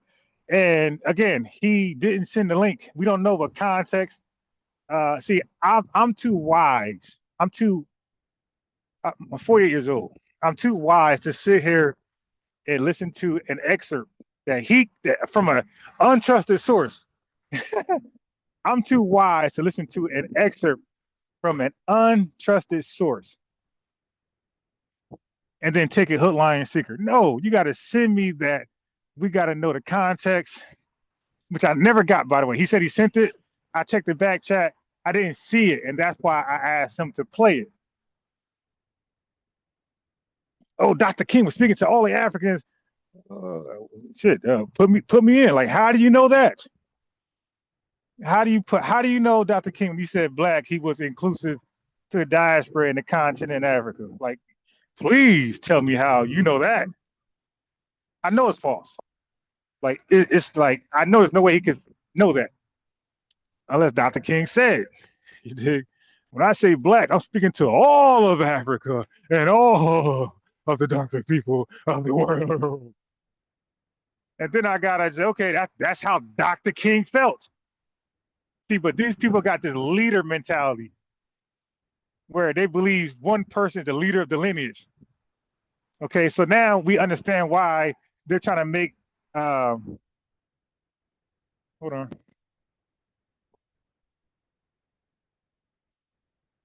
So now we understand why they're trying to make Tariq Nasheed the leader. It's because that's in their mind. They believe James Brown said it. He's the leader. He's the author of the author of the song. Look at the language he's using. He's trying to give James Brown a leadership role. He's the author of the song. So if he takes it back, if he takes it back, he takes it back. That got nothing to do with us. The song is still the song. And the song came around the same time as the Black Power movement. Now, we got people taking back stuff. Are we dumb? No. We believe it's a possible agenda. Possible agenda. We believe that there are provocateurs, there are agents, people do turn on their lineage, they turn on their ethnic group. We understand that. Look at Thomas Sowell. Look at why can't these people become a Thomas Sowell? Why can't they become a Candace Owens? What protects them from becoming such? What protects these folks from being compromised? Like, yeah, no, you can take back what you want, but we don't know the reasons. We don't know if they're compromised. We don't know anything. All we know is that the song came out at the perfect time. It helped push the Black agenda. It helped push Black empowerment. It helped push Black love, Black proudness, Black beauty, Black intellect, okay, Black intelligence. We know that. We know the song came at the right time. So you can't take it back. No, the damage is already done, my guy. Kwame Ture wanted to take back Black power. Too late. So listen, what I'm saying is when the song came out, when Dr. King said, I'm Black and beautiful, when Kwame Ture said Black power, that helped solidify blackness for Black Americans. So the retraction wasn't as loud. So if James Brown took it back, that was quiet. Only a suspected tether could know something like that. That was done quietly. So why did he make a song saying, I ain't black and proud no more. I ain't black and proud no more. I said I ain't black and proud. Where is the song? That's why I say context is everything. So we need to see the whole interview, and doesn't matter. Doesn't mean it's going to change nothing. You don't speak for us. You don't represent us. Oh, my song. Oh, too late. And like I said, we don't know if the dude was compromised. We don't know. Like, these are all questions, and we can only speculate. And he's passed, unless he got some hidden documentary or some hidden book. We don't know, or some files on him. We don't know. But the damage is already done. The song was effective. The Black Power chant was effective. And Dr. King's speech saying he's black and beautiful was effective. So no, the cleanup control didn't work. It wasn't loud, and it certainly wasn't effective.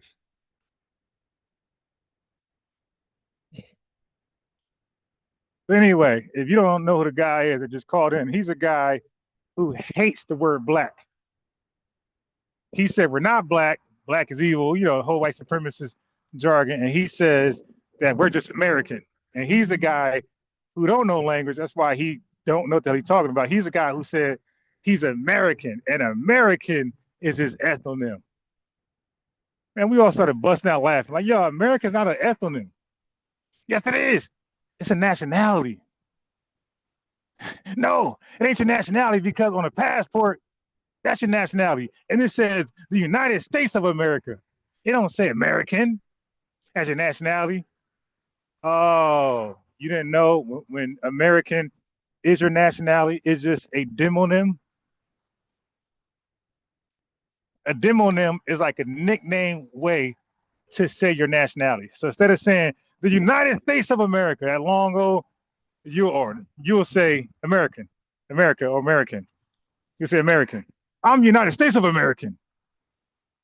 You're allowed to just use your demonym. You say American, but you're doing international business, international stuff like that. Without confusion, you're going to say the United States of America, because you don't want to confuse that with the other Americas, like North, Central, and Southern, or South America. This is why internationally you be more specific and you say the United States of America. But within your country, and you could say American, it's already understood what you mean. That's called a demonym. He didn't know that. He didn't know that. All right, so give me 1 second. Mom keep calling me. Let me see what she wants. Okay, hold on. All right. I gotta mute myself. Oh shit, I'm pressing the wrong button. All right, hold on.